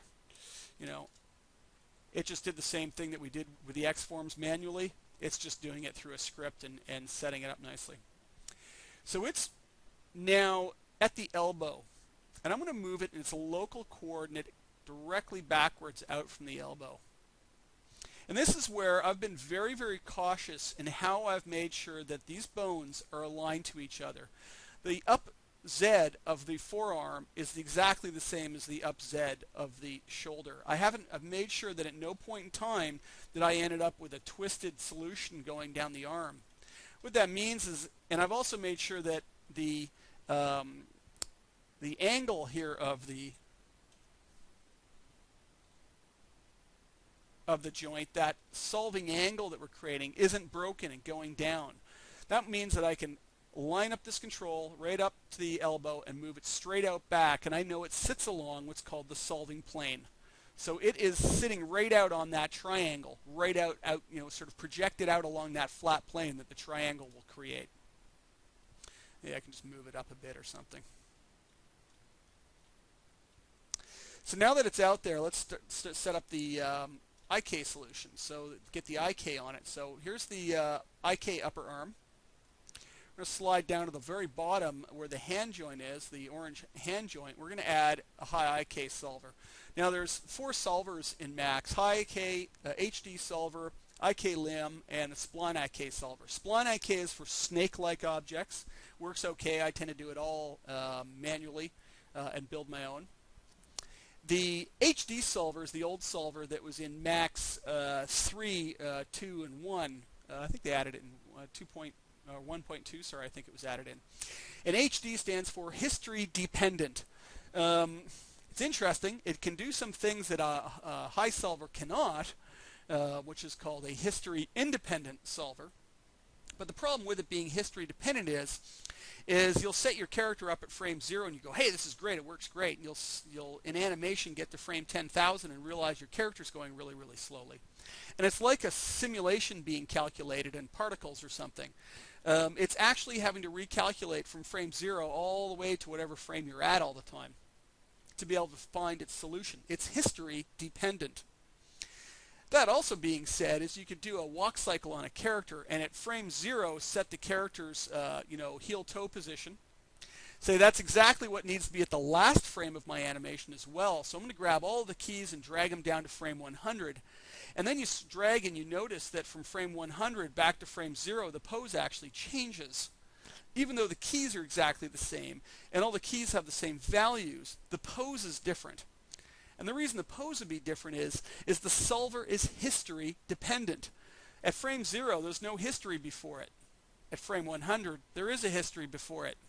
You actually can end up with a different pose. So it's pretty ugly. High solver is history independent. This is the one you want to use. It's much faster, doesn't run into those problems, and it can solve any number of joints in a hierarchy. So it could have 100 joints inside of it, all solving the angles. IK limb solver is the high solver, but it'll only handle a 2-bone solve. Now, quite frankly, that's all I usually want anyways. I've done some tests. I don't find one faster than the other on 2-bone solves, so I always use the high solver. So with my upper arm picked, I picked high solver. Going to roll down to the wrist, pick the wrist. I end up with the goal display here. I can make that larger if I want to give it a better size, just so I can see it. Maybe I'll give it a 2. And that solver then solves the angles for that joint. So I call it a 2-bone solve, although it has really 3 bones. It has the upper arm, lower arm, and then the nub bone or the hand bone at the end that I had to pick to drop it down to. But it's a 2-bone solve in that it's solving the angle at this bone and at this bone. This one's going to be a 3-way solve. And the elbow is only going to be a 2-way solve. It's going to be a a single axis solve. So it's going to be a planar, and this one's a ball joint. Now what we also need to be able to do is we need to be able to control the attitude of the arm, the twist along its length, and that's controlled by the swivel angle here. So you'll see the swivel angle changing. You could actually wire up to this swivel angle, but it wouldn't be a very good plan. It doesn't work very well. What we want to do is we want to target the elbow. So this is the solving plane again. This triangle that's being generated is creating what's called the solving plane. And we want to target it out to our control object that's out at the elbow. Pick target and target it, and you'll notice nothing jumped or moved. And now you'll notice that when I move it up and down, I'm targeting that elbow. So the animator can animate that now. Our goal end needs to be controlled by the wrist, and I'm just going to link it up and parent it up to the wrist so that we have that controlled now. So you think about it, so far it's been pretty simple. Our blend bone system was just straight bunch of bones. Our FK system was every bit as simple to make as the spinal column with just some control objects parented into the hierarchy.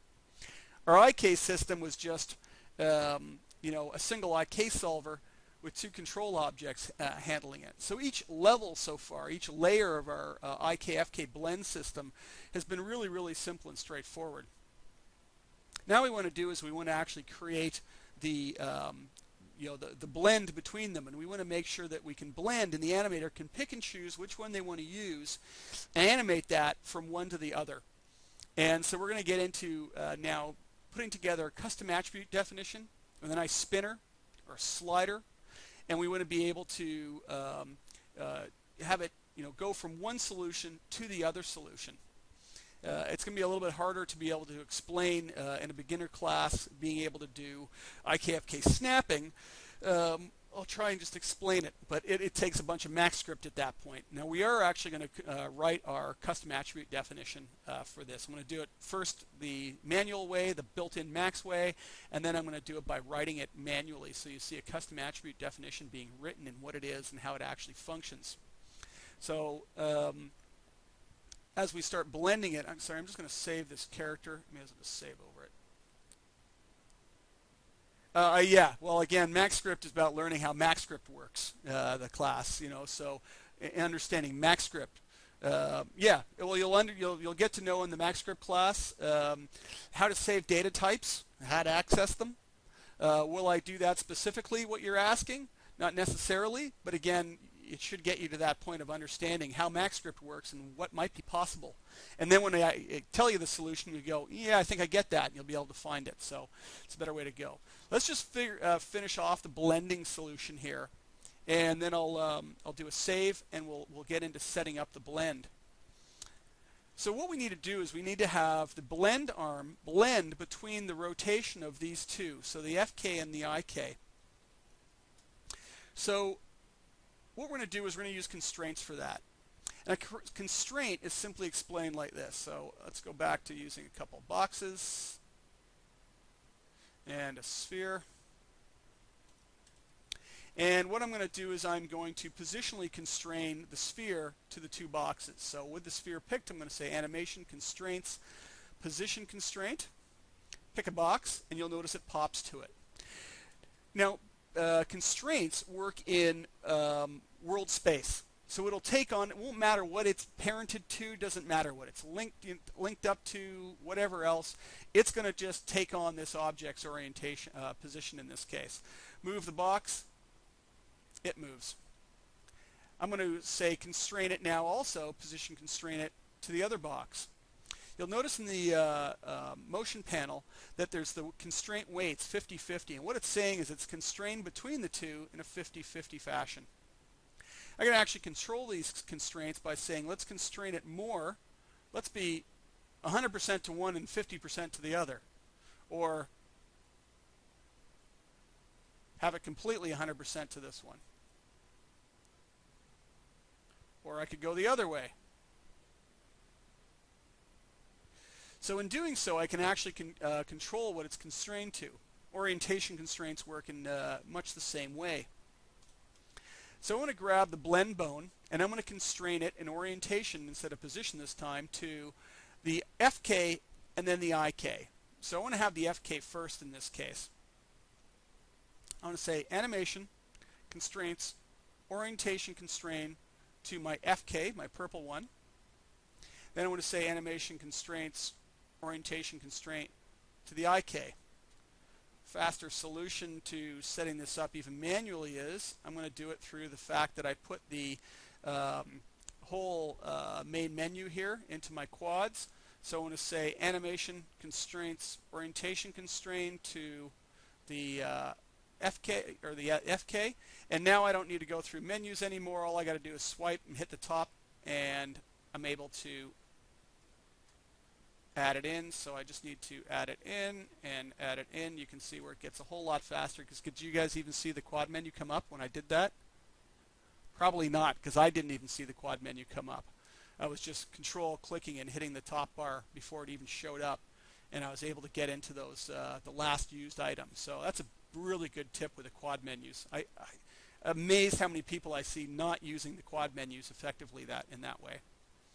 So it's all constrained now. Let's just add some animation. Actually, before we animate, let's also just do a freeze transform on all our control objects now that they're all linked in. And I'm going to go Alt freeze transform. That way I know I can get back to a pose if I mess it up. I'm going to grab my shoulder and just rotate it back. I want to grab my wrist in the IK and I want to rotate it forward. And you'll see that right now this blend bone is blending in between. Now what I don't currently have control over is a wrist for my IK. So I'm actually going to take my the IK Solutions wrist bone, and I'm going to orientationally constrain it back to the control. So animation constraints orientation. And you'll now notice that I can control that wrist orientation as well. And so it's controlling this blend bone. So the blend bone's doing what I would expect it to do. It's 50-50 somewhere in between the two. Okay, so it's actually controlled in between the two solutions. I didn't animate that because I'm talking too much, so I'm just going to go ahead and animate it this time.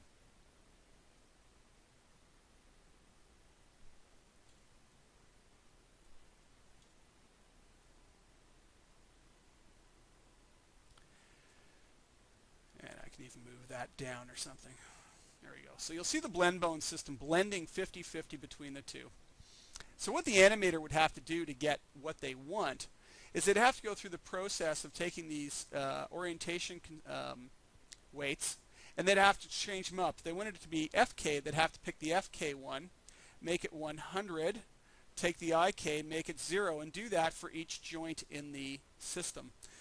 This would be really, really slow. Why not link it? You said, why not link the hand bone to it? You'd get dependency loops and problem and whatnot, because this hand bone is actually part of the hierarchy already. We don't want to link it. Okay, so we don't want we don't want to break this hierarchy. So we're just going to orientationally constrain it in. Good question though. What we want to do is we want to have this controlled on a much nicer level. We want one nice spinner in a modified panel somewhere on the control objects that the animator can go in and spin it, and basically the whole arm will go IK to FK back and forth without having to animate 6 different tracks to do that. So again, we're hitting 12 o'clock. We're going to take another quick 5 minutes so I can save off the capture here. And then we'll come back and we'll start again. All right, guys?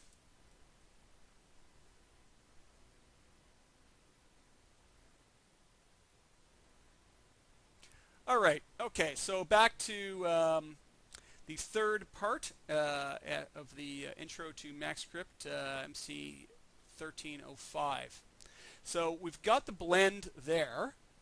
Now we need to come up with a control system to be able to control this. I'm just going to start and work on the wrist control here, the IK wrist control in this case. And what we're going to do is we're going to add a modifier. We're going to add the attribute holder modifier. The attribute holder modifier is a really, really complex modifier that doesn't do anything at all. Actually, it's been written in MaxScript and it's exactly 3 or 4 lines long. I know because I wrote it and sent it to them and said, here, do it this way. It's just an empty modifier. It doesn't do anything. And the idea being is it's there to be able to take custom attributes. It gives you basically a blank slate to build controls on. Now what we can do is we can use the parameter editor here to be able to create the custom attributes that we need, sliders and spinners and buttons and whatever else. Just a note though, this is MaxScript. This whole tool here has been written in MaxScript. A custom attribute definition is MaxScript stored in the modifier at the base of an object or wherever you decide to place it. So this is MaxScript that writes MaxScript. Anytime you get code, writing code, it's going to be poor code and it's going to be limited. Because essentially this tool, you can only do with this tool as the coder has allowed you to do. Custom attributes can do anything. They are infinitely possible what you can do with them. This only allows you a couple of small options. So I'm going to show you how to start writing one by hand right here, and you're going to get a MaxScript lesson on writing one really quickly today. So in this case, let's just do it manually. I've got a spinner here. I'm going to call it IKFK, and I'm going to, we'll call this write IKFK. How's that? And it's going to be a spinner, type UI type. And it's going to be a float, so it's going to be a 2, 1.2, whatever else. It's going to be added onto the object's current modifier that I've got picked. It's going to look like this down here. I could change the width of it. I could right justify it or whatever else. And I could go and say add, and now I have a spinner over here that goes from 0 to 100 because that's what I told it to do. Problem with this I find is we want to add another one. We want to call this the left IK FK, and we want the same basic settings, and I'm going to say add, and you'll notice that the spinner is a slightly different size, and if you put a really short name in and do a spinner, it's going to be bigger, and we end up with all really messy UIs. Now what we're getting here, back to dope sheet, modifiers, attribute holder, custom attributes, there are the spinners, basically the tracks that control the spinners in the track view. Okay. You left us, David? I guess you did. I just heard a ping to come in. To clean up this UI, let's do it by hand. I'm just going to delete the modifier and just re-add it. So I've just blown away all the custom attributes. Let's do this by hand. I'm going to go and say open the editor, and I'm going to say new. So you can use that attribute holder modifier, not a problem, or we can write it by hand. So in writing it by hand, I'm going to make a variable. Again, this is for those of you who've done a little bit of coding maybe, and I will explain this, you'll understand more of this in a MaxScript class. You define that it's going to be an attribute, or attributes, that we're going to create. We're going to give it a name. We're going to call this the arm controls. And we're going to create a definition here. And this definition is going to be interesting. It's not going to have any rollouts or any tracks of animation or anything. And what we're going to do is we're going to add it now. We've got a definition. If we evaluate this, we evaluate MaxScript by going Control E to evaluate the whole script. And I'll just look at the listener. Clear that. Reevaluate. You'll see it evaluates as something. If we get red in here, we've done something wrong. So if we stuck red in there, you'll notice that we get this issue that's had come up. Let's add it onto our attribute holder modifier. We've got a command. Attributes.add will add custom attributes to an object. What object do we want to add it to? Our currently selected one. The attribute holder modifier. So if I actually grab just that code and evaluate this with a shift enter, it returns back to our empty modifier. Believe it or not, this is actually referred to as an empty modifier, not an attribute holder. Only a name is an attribute holder. And what do we want to add? We want to add our definition that we have. And so if I run that, watch the UI flicker for a second. I don't know if you saw it. It happened really fast. Probably didn't refresh quick enough for you there. And if we check our dope sheet under modifiers attribute holder, you'll actually see arm controls here. See that attribute right there? That is this attribute definition. Interestingly enough, there's no tracks of animation. There's no rollout. It doesn't do anything at all. So there's an attribute definition that doesn't do anything. What we need to do is we need to give it a rollout. And a rollout in Max is one of these. This is a rollout, referred to as a rollout. So I'm going to say rollout, and I'm going to call this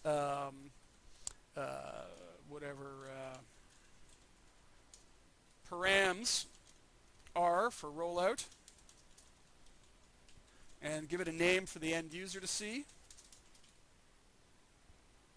And I need to reevaluate this. Here's the problem. If I rerun this piece of code right now, what I'm actually going to end up with is a second attribute, custom attribute being added. So I redefined this whole thing and re-added it. I don't want to do that. So let me just get rid of that one. I'm just going to do it the quick, fast way. I'm going to re-add it again. So I've got one again. And I'll show you how to update it. So I'm going to comment out this line here, and the comment out is dash dash. See how it all turns green? And if you are coders, you want fast way, Control Q will comment out a line. And what I'm going to do is I'm going to add one more line to this. I'm going to say redefine def. which is our definition here. So every time I run this now, you'll see this flash. And what it's doing is it's not adding a new one, it's redefining the old one. So now that I've got a rollout that you see parameters here, I'm going to give it a UI item. Really hard to make UI items too. Spinner. So this is going to be a spinner that we're going to have. And the spinner is going to be called the right IKFK blend. And if you notice, I typed that all as one long word. This is an internal name. It's a code name. It's a variable inside of the code. And then one for the viewer to see. So it's going to be right IKFK. And I want to reevaluate that with Control E. And guess what? We have a spinner now. So we have a nice spinner there. It's that easy to make a spinner. The only problem is we don't have a track animation for it. So if I actually spun the spinner up, deselected it, reselect, you'll note it's back to 0 again. There's actually no track of animation in the scene to save the value of the spinner. And there's nothing to animate. So if we turned on animate and rotated it, it wouldn't do anything at all. So we need something called a parameter block. Parameters. Params P, I'll call this for parameter block. It's going to be attached to this rollout. Rollout, which rollout? Well, params R. So anything inside of this is going to be attached to something inside of here. I'm going to give it a name of a track of animation that I'm going to create. I'm going to give it a type. It's going to be a float value, again 0 to 100 and any point value in between. And I want to attach it to a UI item, and I want to say it's going to control that UI item. So essentially what I have now is a definition. I have a rollout inside of it that's displaying a spinner. I created a parameter block which is going to hold a track of animation. And that track of animation is going to be a float value, and its UI item that's going to control it is going to be this spinner right here. Reevaluate this again now. What you'll now notice is that we actually have a track of animation, and if I spin it and deselect and reselect, it's stored its value because it's storing its value in the scene now. So there's a stored value in the scene as a custom attribute definition. So this seems like a lot of extra work compared to going down through the animation menu and whatnot. But what if you're making 100 characters and you've set up a whole bunch of parameters that are going to go on every character? All I'd have to do is pull this script back up again after saving it. So I'd save it off, and I'd save it down to my master class folder here. Master class, intro to character rigging, IKFK blend attribute, I'll call it. Gets saved as a .ms file. All I'd have to do is open that back up again and rerun it, and I would have just updated a new character with it. So it may seem like a lot of extra work writing it, but in actual fact, once you've written one, you can save it and just reuse it over and over and over and over and over again. So that's what I tend to do. I have them already set up, ready to go, and I can add them on there. Also, if you want to create the left one and you want it to make it look exactly the same,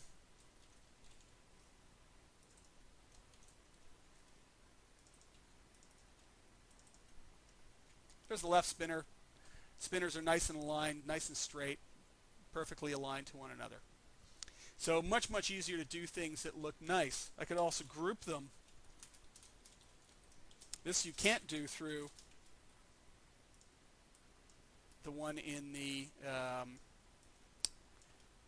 attribute editor.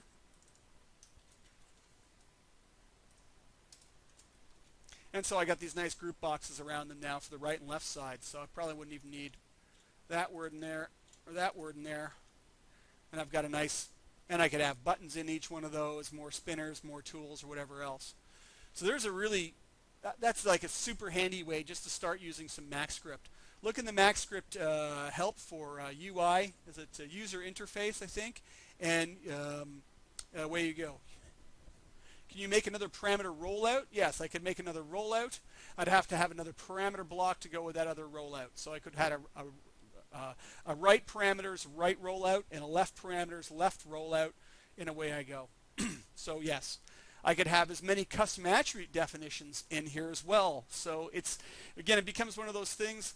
This tool here is really nice for down and dirty and fast stuff. Basically, I never use it anymore at all because I can always do so much more through coding it by hand and expanding on how your rigs work and everything else. So doing things by hand just allows for so much more to happen. It's unbelievable. David, you asked again, you need to have 2 parameter blocks in MaxScript? No, there's only 1 parameter block. There's 1 parameter block, 1 rollout. For each rollout, there's a parameter block because it needs to be connected right there to it. Does that explain it? In this case, this parameter block has two tracks of animation in it. I could actually store objects in here. I could store all kinds of stuff that's not even animatable, all kinds of crazy stuff. So there's a simple definition that we've built into the scene now. So now let's do some wiring. So what we want to do now is we actually want to wire up basically our orientation weight tracks. So you can see these orientation weight tracks on our rotation. So that's on the orientation constraint here. We want to weight these up. So one of them needs to be, in this case, 0. One of them's 100, depending on which way our spinner's going. So what we're going to do is we're going to go through the process of constraining them. I'll do it by hand to start with. So we have our upper arm bone. We can go through this ugly method, parameter wires, transform, rotation, orientation, weight, blah, blah, and go through this. This is a very slow and time-consuming way. You can probably do it the first way, but I usually just go Alt-5 and bring up the parameter wiring dialog box. I think it's in here. Parameter wire dialog right there, Alt-5. And we can load them left and right. So what we're going to do is on the right side here is going to be our driven tracks, basically. So I'm going to load in. I've got this upper arm bone picked. I'm going to hit the little refresh button, and it refreshes and now shows me only that selected object. I'm going to open it up until I get to rotation down to the orientation weights. First one's FK, second one is IK. I'm going to pick my object that has the attribute holder on it. I'm going to load it on the other side, and I'm going to go in and grab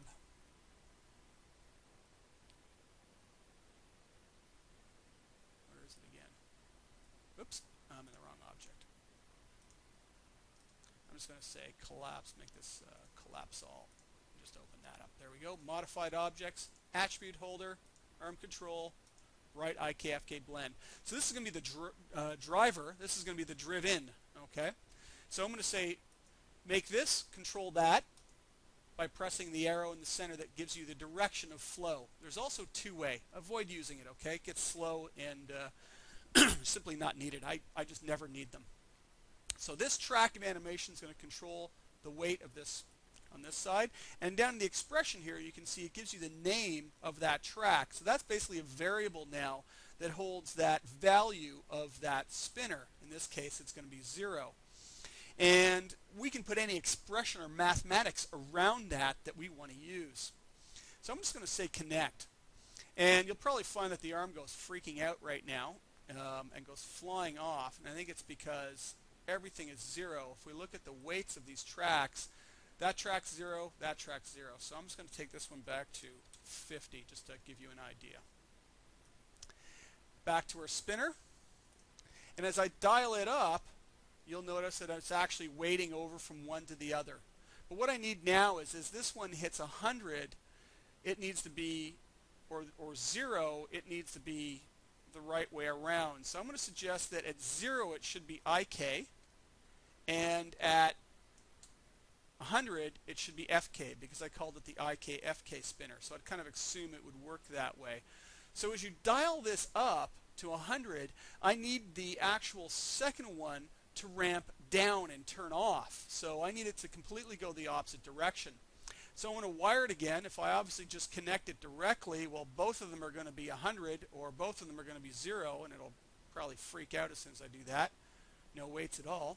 So what I need to do is I need to invert the math. And inverting the math is really easy.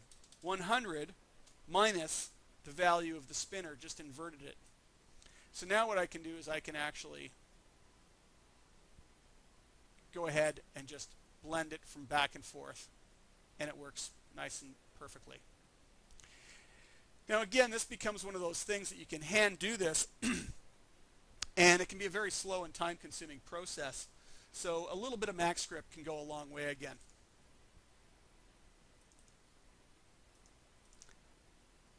I'm just going to go in and write this on the bottom. We're going to run these as single lines, one after the other. So what we need to do is we need to find the path down to the tracks of animation. And let's first find the track to the one that's going to be driving it. We're going to use something called get prop names, and we're going to get it on the currently selected object. Now, the selected object, in this case, I haven't named it yet. It's sphere 01. I broke my cardinal rule. Sorry. Copy. Paste that in. So if I actually put a $sign in front of a name, it's basically saying that I'm looking at an object in the scene. So in this case, if I evaluate just that chunk of code right there with Shift-Enter, it's returning back that control object for me. Let's clear that. If I say get prop names on this, it'll return back a whole bunch of named properties that give me the paths down to all of its tracks of animation. Okay, you'll see a whole bunch of them in there that's going into it. I don't know if it's better to look at it that size. I don't know if you guys can read that okay. But you can see all the renderable properties and whatnot of that object. Now what I can also ask for is the transform. So if we look at the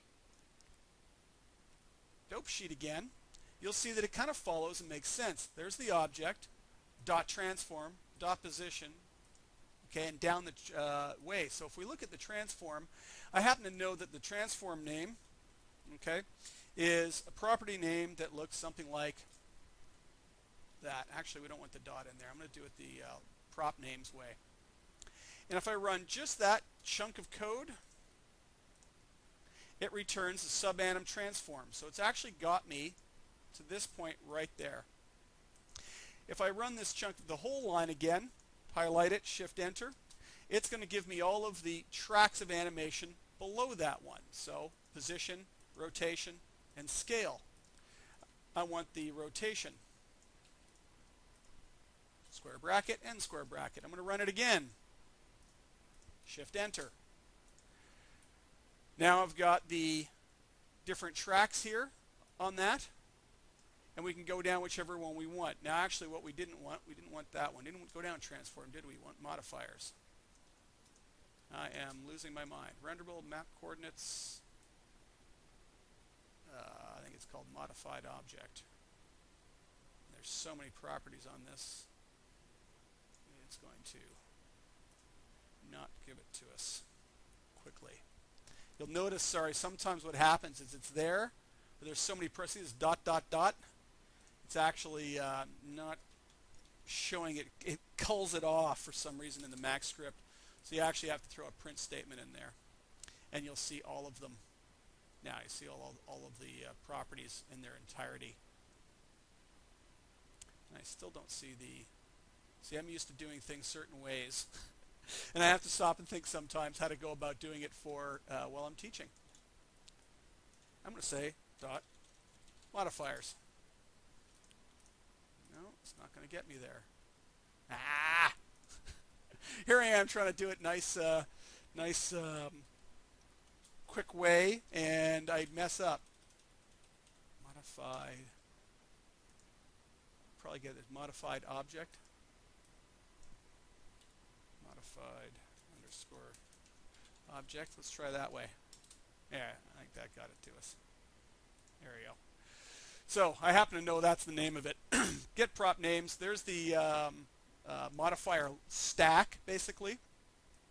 Then we want the attribute holder. And in the attribute holder, you'll suddenly see we get nothing, but we've got actual a definition, which is dot arms. That gets us to our blend spinners, right? IKFK and everything else.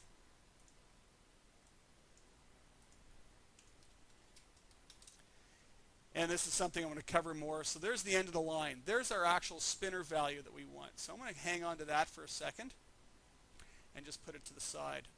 So that's got us the path all the way down to the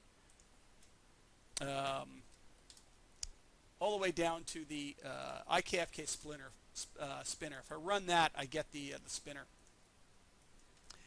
Go back now. I want to grab the object that has the orientation constraint on it, and I happen to know it's transform. And again, there's multiple ways of doing this, so if you know some others, yes, there's others. I know it happens to be rotation. If I run that, I know that I'm going to have orientation constraint. If I run that, I know I'm going to have weights and whatever else, but so weight, orientation constraint.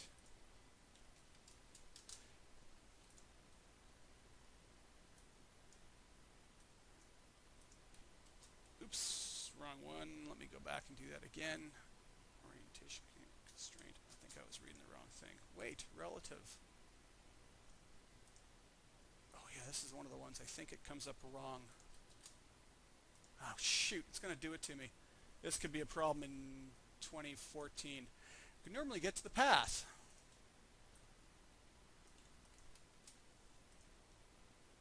This is one of those things that I remember it coming up. Orientation, weight 0. Let's try that. Orientation constraint. Oops. Sorry, guys.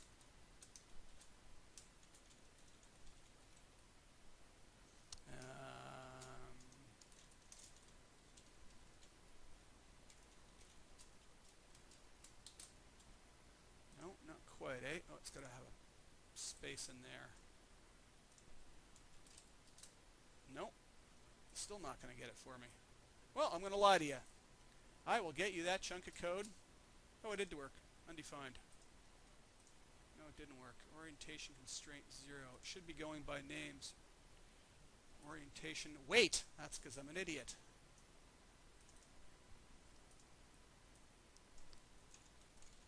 See, that's what happens when you try and teach and talk at the same time. There we go.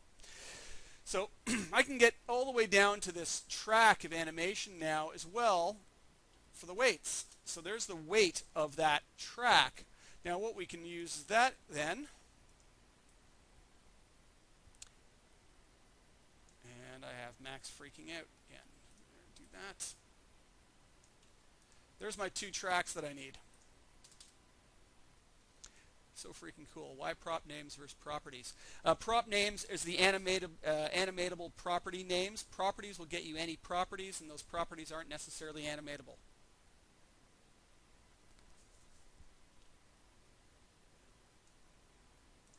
So we're going to say oh man.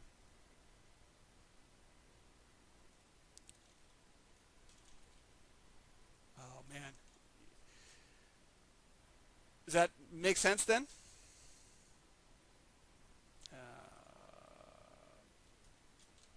Oh man, what's the command? See, you guys, this has got me all flustered now. Pramwire.connect. See, I've only been doing this for 20 years, right? So pramwire.connect is a command that will actually initiate a parameter wire connection. Okay, so what we need to do is we need to tell it which thing is actually going to be the controlling one. It's going to be our first one here. I'm just going to put a little backslash here and go down to the second line. The next one is going to be the one that's actually going to be the one that's going to be driven. I'm just going to go down to the next line as well with backslash. And I want to give it the actual piece of code that will connect the two. So believe it or not, that little piece of code there will actually make a wire connection between the two and wire it up. So as I ran that, it returned true, and it's just done the wire for us. So I can then grab this chunk of code, copy it down, and do the 100 minus, and run it on the weight 1, and that will wire up the opposite direction. So it just wired up that first joint. Well, if I go down here, I know that the next one's called arm 3, so I'm going to grab all of that, I'm going to copy it down, and I'm just going to go and say this is going to be the exact same spinner. It's going to be controlling it, but it's going to be number 3. So there's the next one, and connected and wired up. Copy it down again, and it's going to be number 4. It's going to be the next joint down in the arm is going to be connected up, and that one's now connected up as well.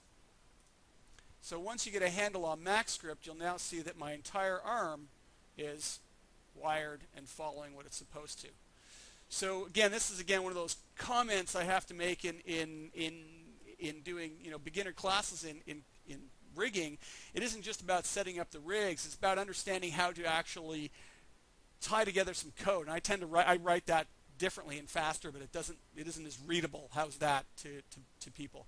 And again, now that I have this chunk of code and I've written this out, I can save that out, and my next character I can literally just grab the whole thing and wire it, and it all works. If you come to you and you say, hey, you know what? You've done it backwards. I actually wanted it the other way around. I want this so when it's at 100 to be an IK and whatnot. And I could say, okay, well, that's pretty fast for me to fix. I'm just going to drag that to there, drag that to there, drag that to there, grab all of it, shift enter. It now works the opposite way around. So you can, once you've got a little bit of code written, you can make changes to your setup by just making a couple of changes to a couple of lines of code and then rerunning it really, really quickly. And you can fix and change things. Of course, I can do the left side really fast because I've got everything named, which I don't properly. I can just do a search replace and replace anything which says _r_, which if this was named correctly, I'd be able to do it. And change it, and bang, everything would be changed. So it would be very, very fast and simple for me to re-rig the other side just by running some of this. Standing up and clapping. You could also create selection sets and apply that code to buttons as well. Sure, avoid changing names in code. Yeah, you can do it based on partial names. So you've named the objects, but one character's named Fred, one character's named Bill. You could easily set it up so that it basically ripped out the Fred and the Bill of the naming conventions as it was doing it. So yeah, there's about 1 million different solutions. You can have it just set it up so it does one thing at a time, and of course, the best solution is to script your entire rig so that the entire thing is creatable in a one-button sort of solution where you can go and take where's my IK?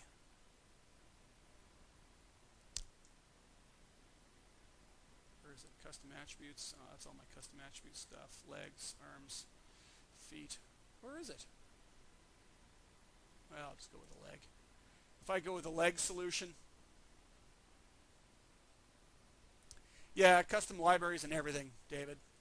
So basically, in a rig, I can go and say, make me a base rig. It makes me the legs and whatnot. I think this one's currently broken because I'm working on it. Again, I'm just going to set that up. I can then easily go and say, just go and create the rig for that and rig it all, and it just rigged the entire thing and it's ready to go. So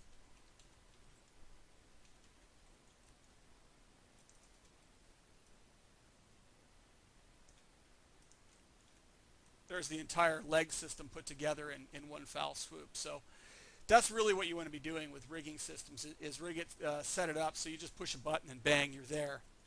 So there it is, custom attributes in an IKFK blend system now working on the character. Applying skin and working with skin. So let's get into that and finish off this part. So we're going to take this back. One of the nice reasons I use the attribute holder modifier is I'm just going to hold down Control and drag and drop it onto the other controls here. You can see it comes up in italics. That means that it's instanced across all of them. And again, I've got a script that does this all automatically for me. And so now that it's actually instanced across all of them, I can grab any one of those controls, and I've got my IKFK spinners on all of the control objects. So just make it really, really quick and simple. And again, you might want to put IK and FK separate for right and left. You might want them all on one control system, however you might want it. So the attribute holder modifier is designed to handle that and clean up your UI. So use that correctly. So the skinning process. Let me try and explain how I go about skinning characters and how we deal with that. We don't have any twist bones in here. That's on my site. And so we're actually going to do make our lives a little bit easier here. I'm just going to go page down, control page down on those, on the IK-FK solution, and I'm just going to say hide selection there to make it easy to grab. Let's go to our character, and let's go and add a skin modifier. So animation skin. So here's how I work with skin. Now, of course, the whole rig would be done. You'd have everything placed the way you want it. What you want to do is you definitely want to have some animation on your character at poses. So define a bunch of poses basically for your character that you know you'll be using. Streams of the posing for the character. I usually have 10, 15, 20 different ones so I can scrub through and see all the animation go. Make sure that you can always get back to 0. In the skin modifier, you can add bones a couple of ways. One, you can say add bones and it comes up with a pick list, and if you've named them all correctly, it's great. You can get to them real fast. If you haven't, it makes it a bit difficult. Problem is naming is you have to make sure your nub bones on the ends, and it's one of the things my tool does is name the nub bones different on the ends and whatnot. Another way I do it is add them in one at a time. And it's strange, but I'm just going to turn on edit envelope so you see this happen. I'm going to alt right click, and you'll know I've got a whole pile of other tools in here for paint weighting and for ring and loops and whatnot that don't come on yours if you look at it when you right click. What you will see is add bones, and I'll explain these in a minute. Add bones, and if you go into add bones, you can go in and add anything. You'll see the icon change to add bones. Let's filter for bones so we only get the bones. And then I usually start down and I go in and add the envelopes in that I'm going to want. Oh, and I forgot to put the clavicle control in there. We're not going to get into hands. We build finger bones, just all FK, okay, same as we did the spine and whatnot. I'll add these ones in just so you can see mirroring. Come on. And right click to end. So that's an interesting one. When you go in and say add bones, you can pick them. The strange thing here is remove bones removes bones that you've actually got picked in the list. Remove bones up in the quad menu opens up a pick list again. So it's kind of feels backwards or opposite how the other one works. So now that you have bones, what I'll tend to do is I'll tend to go around and I'll set some basic envelope sizes. And everybody's got a different process for this. Everybody you talk to has got a different process. Again, there's some scripts out there that are actually really nice as well for doing this, for doing it faster and easier, for getting auto weights set up faster and easier. And I'm going to just get out of X-ray mode. So I'm going to turn that off. You'll notice everything's red, and that is because weight all vertices is on. I'm going to turn that off as well down in the advanced parameters of skin. And that allows me now to get to just the envelopes and pull them out. The way skin works is that we've got little ends to the envelopes. We can move the whole envelope around. I'll tend to make sure they're nice and centered. And I'll use all outer envelopes. I won't use any of this inner one. It's basically sort of the strength of the envelope. I'm going to say right click, copy envelope. And I'm just going to say paste envelope, just to get me there faster. And as soon as you see overlap in the envelopes now, you see the colors change. And what that states is that basically nothing, no color at all, just gray, the original gray of the character, is 0 weights. Blue is weighted a tiny bit. Red is 100% weighted to that envelope. The weighting in skin needs to be normalized, and we'll see that normalization. Where is it turned on again? Where is it? Normalize. Where is it, guys? Normalize weights. They moved it. Or am I losing my mind? Probably need to be in select vertices. Back face cull. Where's the normalize vertices button? Oh, right there. Keep going past it. There's the normalize checkbox, and what that is doing is making sure that a weight of a vertex can't get above 100% between any number of bones affecting it. If a bone became weighted 200%, so 100% one bone and 100% to another, for instance, what you'd end up with is a vertex that moves twice as fast as the character rig does. So really we want to be leaving that on for the most part. So I'm just going to go out of my select vertices mode, which by the way is actually right there. And I go up and I set all these envelopes, and I get some average sizes to these envelopes at work. Now, nothing's going to be perfect at this stage. I just basically go in and grab the areas that I know need to be affected and worked with.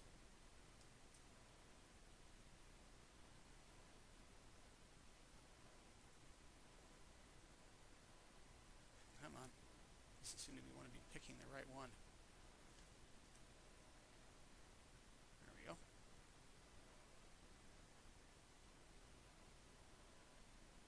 And with things like hands, I'll actually go and allow it to weight to the entire hand, and I'll add the finger bones last.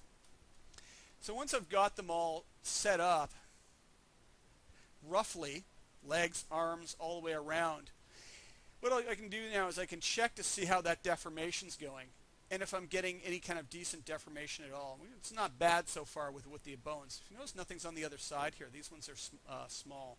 Let's check our mirror weighting. Again, if we've done this correctly, what we should get is we should get a green and a blue side.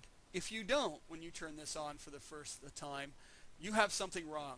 Most likely, 99.9% of the time is you have not centered the pivot of the model, and you haven't frozen or reset transforms on it, and it can't find it. Its pivot point is over here. So basically with the mirror offset would be over to one side, and you'd see all red. That mirror offset, if you need to change or adjust it, you did something wrong with the model, and you need to fix the model before skinning anything. So because we see green to blue, we can actually use the paste green to blue bones button, and it'll basically send all of the envelopes from one side over the other, and we should now have the other side skinned correctly, so it should be moving as the right side was. If your character is symmetrical, or even close to being symmetrical, you want to make sure that that mirroring is set up correctly and actually functions right away. As soon as you add your bones, before you start doing all kinds of crazy work, make sure it works. Now, for some reason, my vertex sizes in 2014 are tiny. If you turn on vertices, though, if I select them, you can see it somewhat. You'll actually see these are blue. These are actually green on this side then, and the vertices are finding each other, and you want that to work as well. Because the next stage after setting up your envelopes, what you need to do is you need to go through and you need to bake out your envelopes and start paint weighting and vertex weighting by hand. The envelopes will only ever get you so far. And this character I could probably weight it about 90% of the way there with envelopes. On the character I showed you for Autodesk, I probably managed to weight it about 30% of the way there with envelopes because it's far more complex. So what baking does is we'll turn on vertices. I'll grab all of the vertices in the model, roll down and hit this bake button. Looks like a little oven. And once I've pressed that, watch what happens now when I change the envelope. You'll notice the weighting's not changing anymore. It's simply not it's not affecting the mesh. We can actually just go and hide off and just say display show no envelopes, because we don't need to see those anymore because they don't affect it anymore. It's the paint weighting that affects things. There are two paint weight modes. There's the paint weights, which gets you to brush up, the dialog box for dealing with all the settings and whatnot, and of course there's the paint blend weights, which comes checked on. And paint, if you check it off, and I'll just use the standard max hotkeys, so Control Shift is the size of the brush. That's just directly painting the weights into the bone that you currently have picked. Paint blend weights will attempt to actually blend them together and mix them up, and sort of it's like a big blur tool in Photoshop, and try and blur those tools together. Now, if you notice, I'm suddenly dropping in and getting my paint weights, sorry, and my paint blend mode, and some preset weights. Mouse up, pressure affects strength, which you'd have to go into here for. That can all be found again in one of my tools that's available. It is Skin Tools right here, and it is a set of macros, basically just a set of macros. So skin paint mode on off, blend mode on off, paint weights. It gives you, again, when you look at it, you'll get a bunch of just sort of average, different weights that you tend to need for your painting. It will give you ABS effect on, the pressure sensitivity, bone mirroring, and whatnot. So when you look at the bone mirroring options that I've got here, they're all built in. What's nice about these is instead of having to go and click this on, then go over and finding the paste blue to green vertices, I can just go in and be making changes on an envelope, paint blend mode, really low weight, let's say, and I'm painting weight in, and you can see it actually changing the shape of the model a bit as I'm painting it into that shoulder joint. You also might, I don't know if you're probably not seeing it fast enough, it's jumping around. One of the things I like to turn off is update on mouse up, so that it doesn't do anything while you're painting, and then as you let go it updates, and it'll work better. The paint blend mode will work better too. So I can actually be painting this in and working on my blend modes, let's say, and then all I have to do is go and say copy green to blue, and it mirrors it over for me. So I can be working on the two sides really seamlessly and quickly using those tools. In the paint blend and the paint weight mode, when you're in paint weight, use a really low weight, 0.02, 0.05. I'm using a Wacom tablet as well.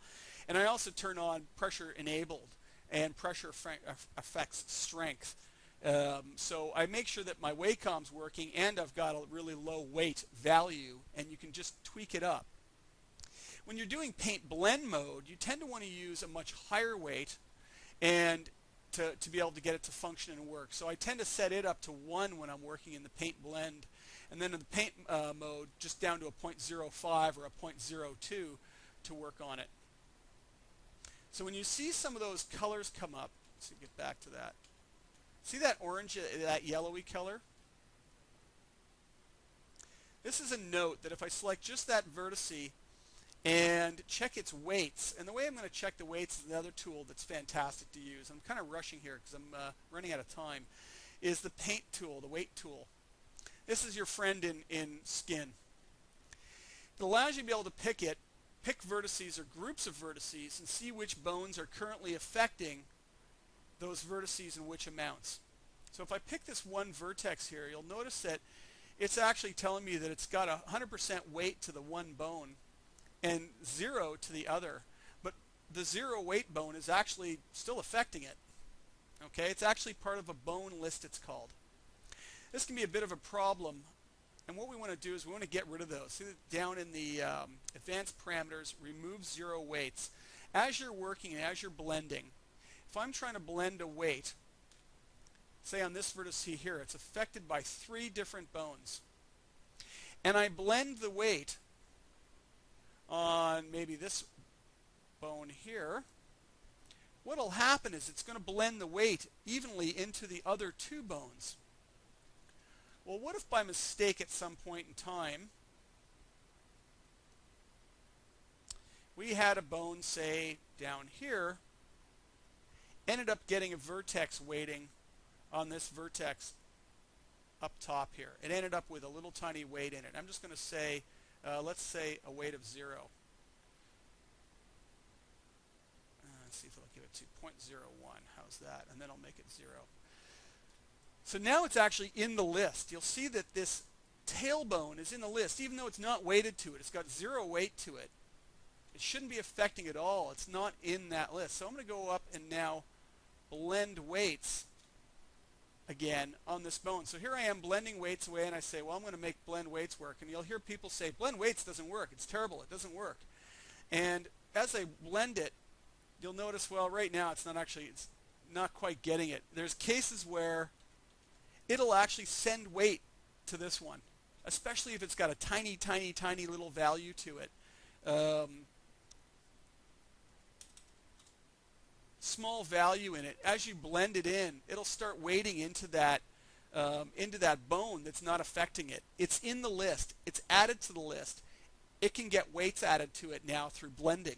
So you want to get rid of those, and that's just remove 0 weights. And what it'll do is it'll cull them out. And what I tend to do is set it at 0.01, and I cull all weights that are anything less than 0.01 to a bone. And it also simplifies the data set that Skin's having to deal with. Pete, you said I really need to be better about consistently using the weight tool and weight table. Yeah, it can really help in a lot of ways, because you've set this up, you could have all kinds of overlap and weighting going on here. And one of the things you can do is just grab all of these vertices, and I know they need to be 100% to this bone. There's 100% to that bone. Remove 0 weights in case something else was in there. I'll do the elbow a bit more here. So I'm going to grab the elbow, and you'll see that it's blending between these two. I'm actually going to grab all of the vertices to the elbow, say 1 to this one. I'm just going to say remove 0 weights.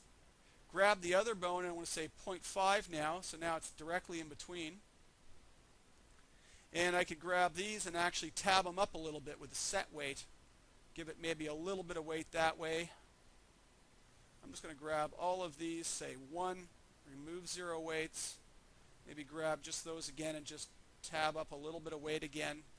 And for simple stuff like this, especially when it comes to fingers, I can weight fingers almost entirely just by using these default weights and a little bit of blending with it.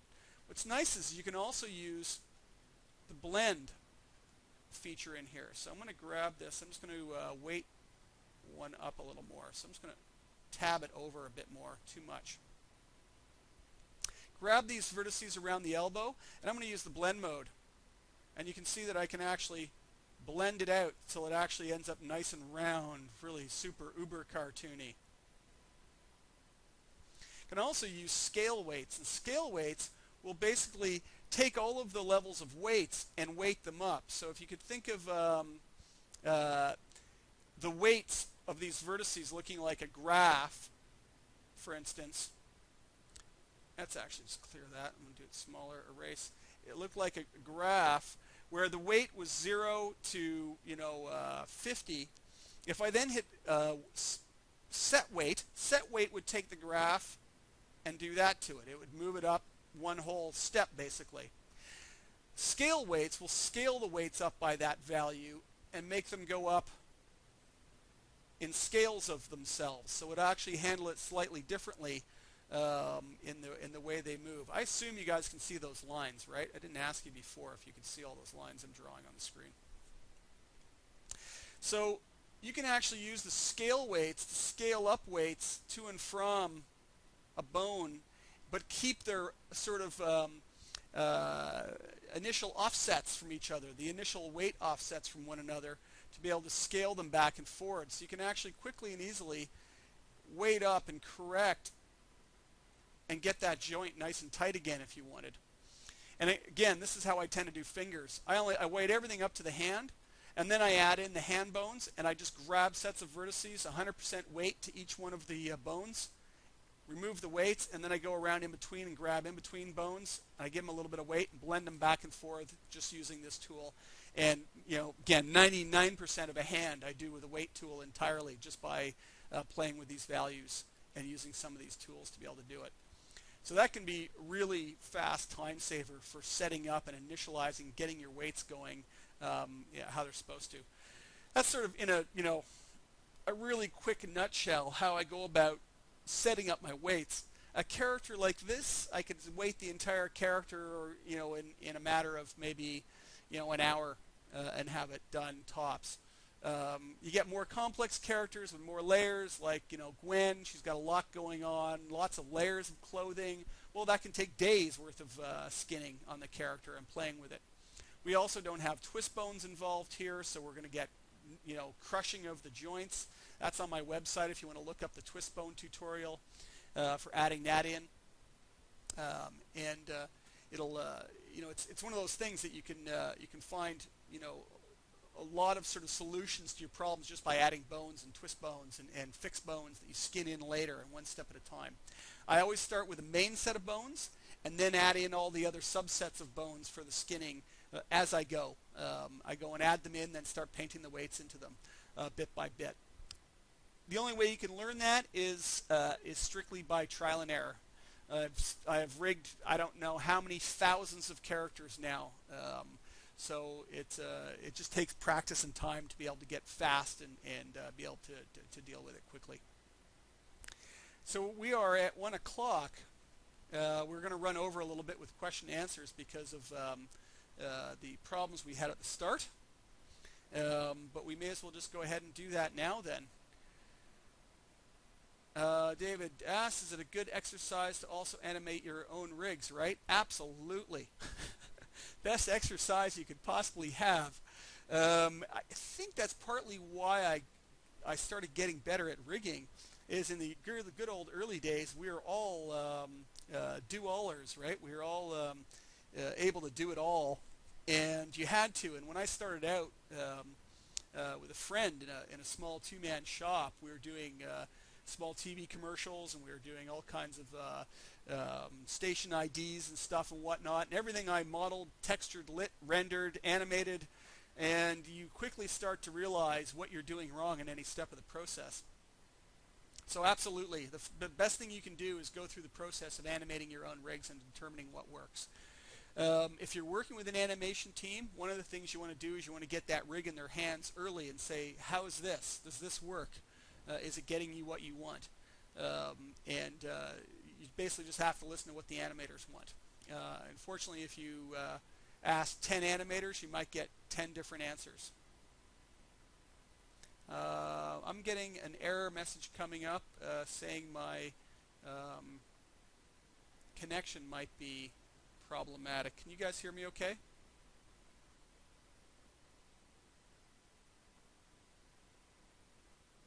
Dual quaternion rotations. Yeah, they can help, but they're not the be all and end all. If people don't know what I mean, let's just go and grab and show the problem. You can see these joints collapsing, and this is where twist bones come into effect.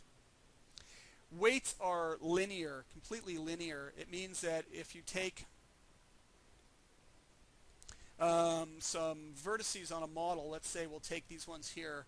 We have bones, we'll call that the forearm, and then we've got the upper arm, and choose pen color, and we've got vertices that start off with one here, and one here, and we want to change the angle, and we bend the arm up so it comes up in this direction. I know it's kind of hard to draw with this, and it bends it up. Our vertices will have moved. Find a color that stands out. Our vertices will have been weighted somewhere here, and we'll leave that one there. Now this one's being collapsed in and getting crushed in, and you can see that on the model as it happens. You can see this getting pushed down and in as it comes up, and the more that happens, the more it gets crushed in. And it's because the weights are linear. This center vertex here is weighted, let's say 50% between those two bones. You have to ask yourself, what's happening to it when it's somewhere in between its rotations? It'll start getting crushed and start getting pushed in. It's a direct linear weighting between the two. dual quaternion rotations and whatnot will try and make it rotate through the axis and whatnot.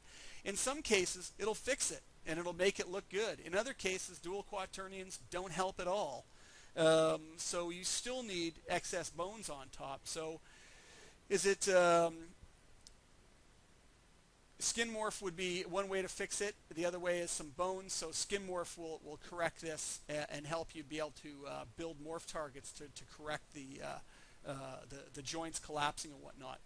Things like twisting, though, down the arm is a job for twist bones and having multiple bones down that blend bone that twist. And again, it's just another layer sort of plowed on top of the blend bone system that you skin to instead of the blend bones.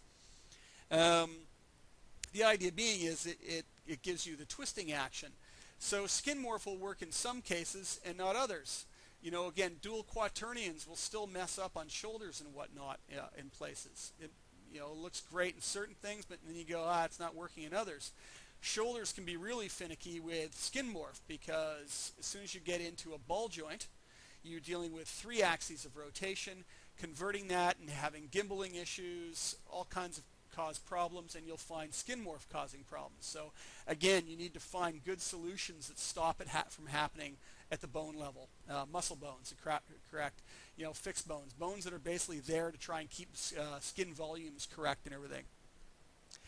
Well, yeah, build it correctly and no real need for dual quaternion. Correct. I mean, you can get away with it. Is dual quaternion cool and adds another layer of possibilities? Yes. So it would be nice if we had it, but we don't. So the plugin does. Javier asks, I know this is an intro class, but what are the fundamentals for creating a rig with individual toes so that they move apart when the character moves a foot forward? Are you planning to make a master class cover this? I haven't done that. But with individual toes and whatnot, getting them to spread, let's see. Is it on there? Scripts. Sorry, let me just clear this. Erase all drawings. Projects. I don't know if he's still, man, there's some old stuff on here. It's funny how old some of this stuff is. There's this guy.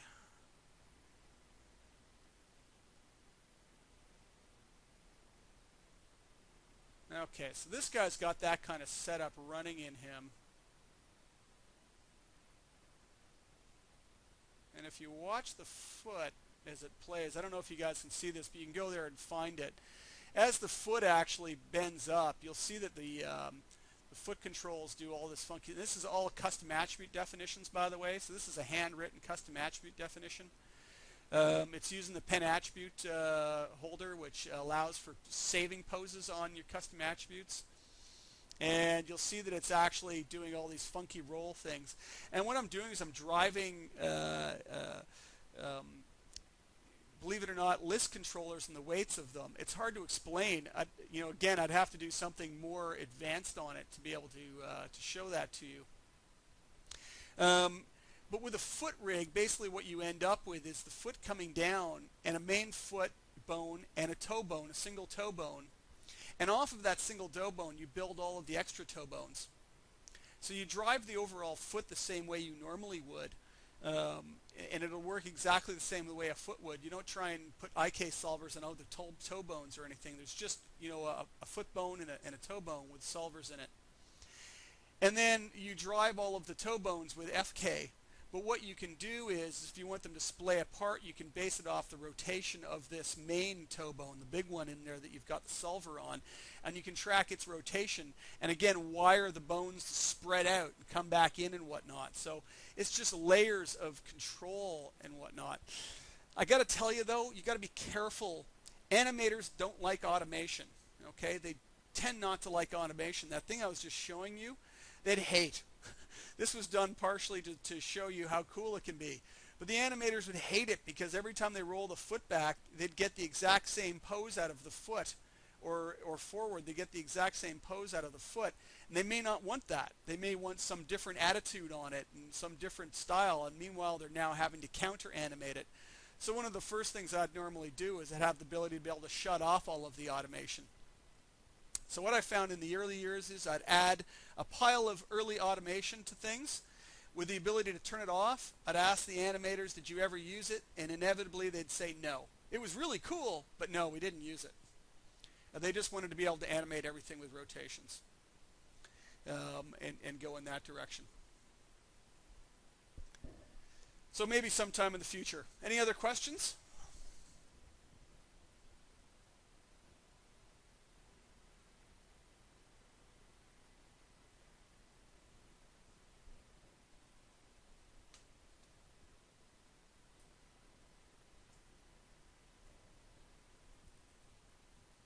Nope. Nobody else? Gwen? What about Gwen?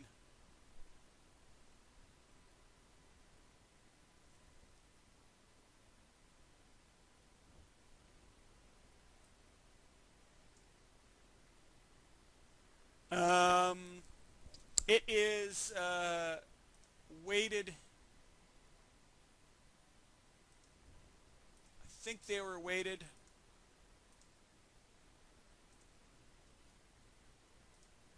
Yeah, they're just skinned in there. So what I did was I skin wrapped them to the jacket once the jacket was working, and then converted to skin to get them to work. So if we actually look at the controls, I don't remember if they actually do some ugly stretching or not. Yeah, they do some. Yeah, and then I weighted them up as solid as possible to stop them from doing it. So it's just a matter of playing around. It can be a real problem getting that sort of stuff to work. So they're skinned in, but you start with skin wrap. Same thing with the body of all these, like all the pieces. I skinned the initial character and got it right and working as good as possible. Then you skin wrap the parts to the lower piece and convert them to skin and make adjustments to them as you go. As you get multiple layers, it's always a huge headache to stop pieces from crashing into one another and doing all kinds of ugly things. So, you know, the more complex they get, the more problematic. If you look at the belt right now, the belt's doing all kinds of stretching and stuff as well. Well, there's, you know, to stop that is incredible amounts of work. I mean, that belt buckle shouldn't be stretching. It can take a lot of time and effort. It looks like that button actually isn't working very well either. It needs staying on the shirt. The other ways are to use attachment constraints on buttons. I wanted to avoid that.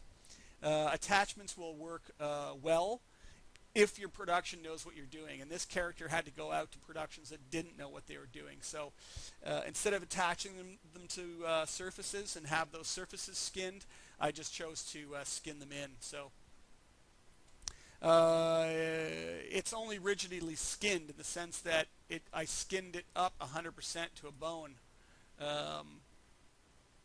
So if you grab any of the vertices on it and look at the weight table, you'll notice it should be, it's actually weighted. All of the verts are weighted a given amount. So it's not sort of hard weighted, but there's no blending of weights here at all. Attachment constraints, yeah, it depends on topology. So I would have stand-in objects that would be there skinned, that would be simple patch, maybe up the center of the body, that would be skin wrapped to the mesh that converted to skin so it followed it, and then I'd attach stuff to it only. Or I'd have a direct duplicate of the renderable geometry that would be there just for the attachment sides of it. So that's sort of, you know, one way of dealing with it. That way it doesn't get topology changes or anything. It doesn't get turbo smooth added to it, stuff like that. Yeah, no, I use proxies all the time because a rig like what you're looking at, there's no way it's going to be real time. So here's the proxy on this character. It's, you know, again, cut up proxy mesh designed to be, you know, really simple and straightforward, right? So it's definitely you know, helpful to have it on there. It's got pose saver on here. This is a custom attribute definition. Automatically store poses. So this is the pose saver that's for sale on my site. Being able to store poses and save poses as you go, which is really handy and nice. I don't know if it's on the face as well. Yeah, I've got it on the face too. So all of this all drives all of the poses in here, and it looks like, well, of course, I don't have the, I need the high res showing.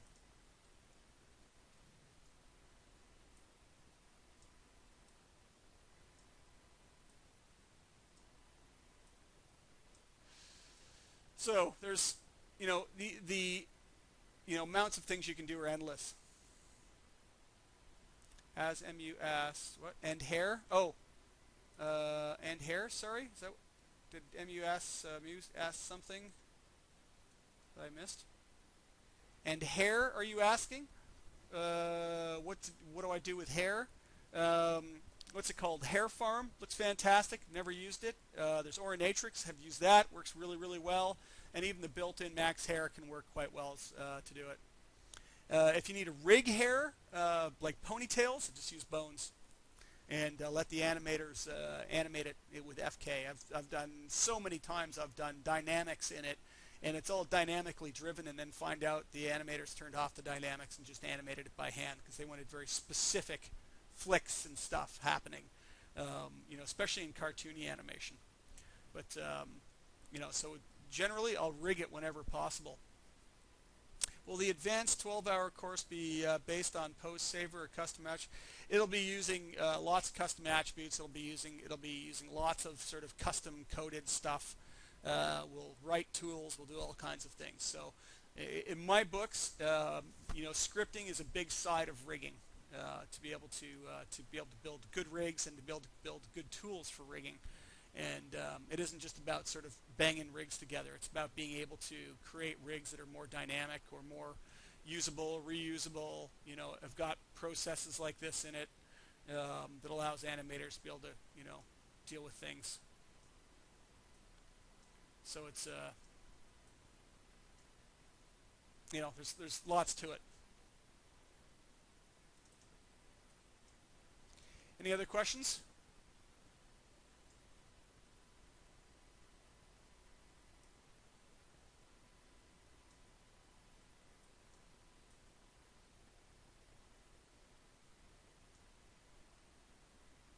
Okay, David, just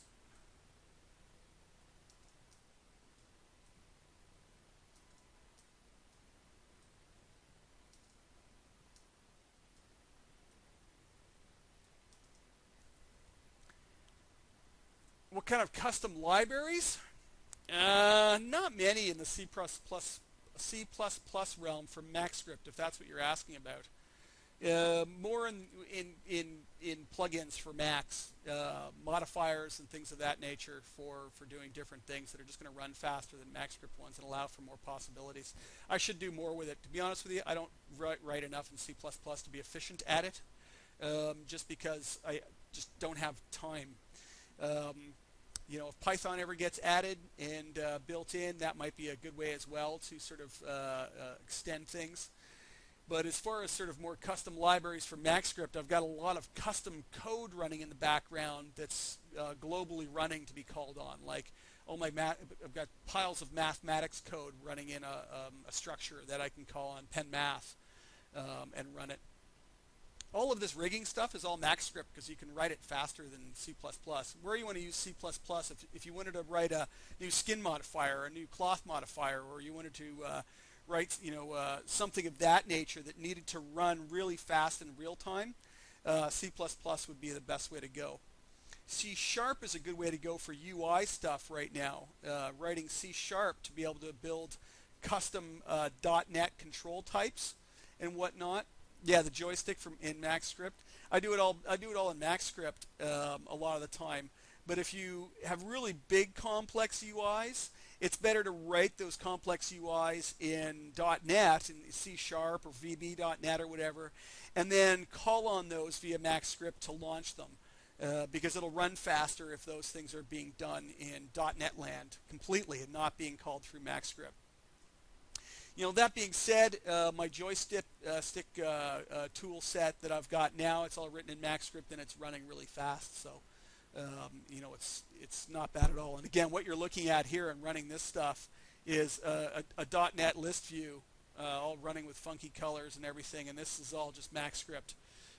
So it runs just fine. It's I don't know how fast you guys are getting updates, but it's completely real time on my end while I'm doing things. Best MaxScript resources for Max artists is the help file, the MaxScript help. If you go into the MaxScript help and have a look at it, what is MaxScript? MaxScript overview, MaxScript in the SDK if you want to get into programming, C++ and whatnot, using MaxScript documentation. Read the first two and the fourth for sure throughout. Go back and read them 27 more times. Accessing, I wouldn't bother going to the web for anything to start with. I would go here and do this and read this stuff. Read through these, accessing MaxScript, MaxScript editor, how it functions and works. And if you then get down into MaxScript new and use casual users, where is it? What's new? Learning MaxScript area is excellent. So if you get into the Learning MaxScript section, it'll walk you through doing all kinds of simple things. Bobo's done a great job of adding stuff in here. Accessing MaxScript, source code layout, and then he even gets into how-to practical examples. And I still actually go back and rip chunks of code out of here every now and I go, oh yeah, that's right, Bobo had one that did that. I just go cut and paste the function, because it's faster than me having to rethink it and rewrite it.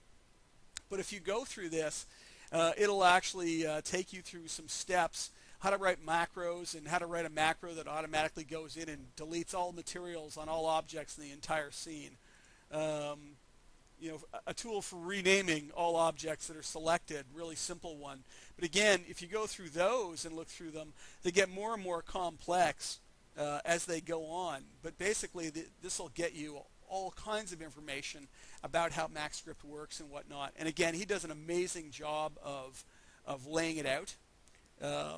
I've never done any of them, really. I mean, I've cut and pasted some code from a few of them, but I've never really done them. But I've briefly glanced over them, and they look really good. And I've had students do them and say they're fantastic. So, it's a great resource for that kind of stuff. For Gwen, it's all morph targets. Yeah, for the face poses, as you're asking. Her faces are all morph targets. They're all driven with this UI up here, and pose saved into pose saver for the default. So this is all blended morph targets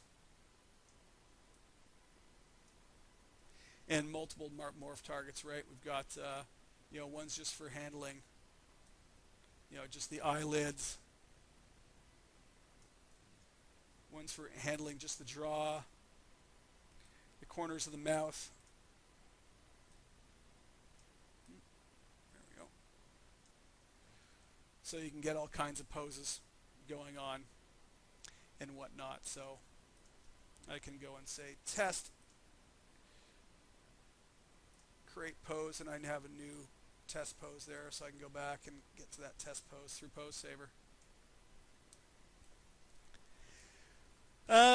Anybody else? Questions?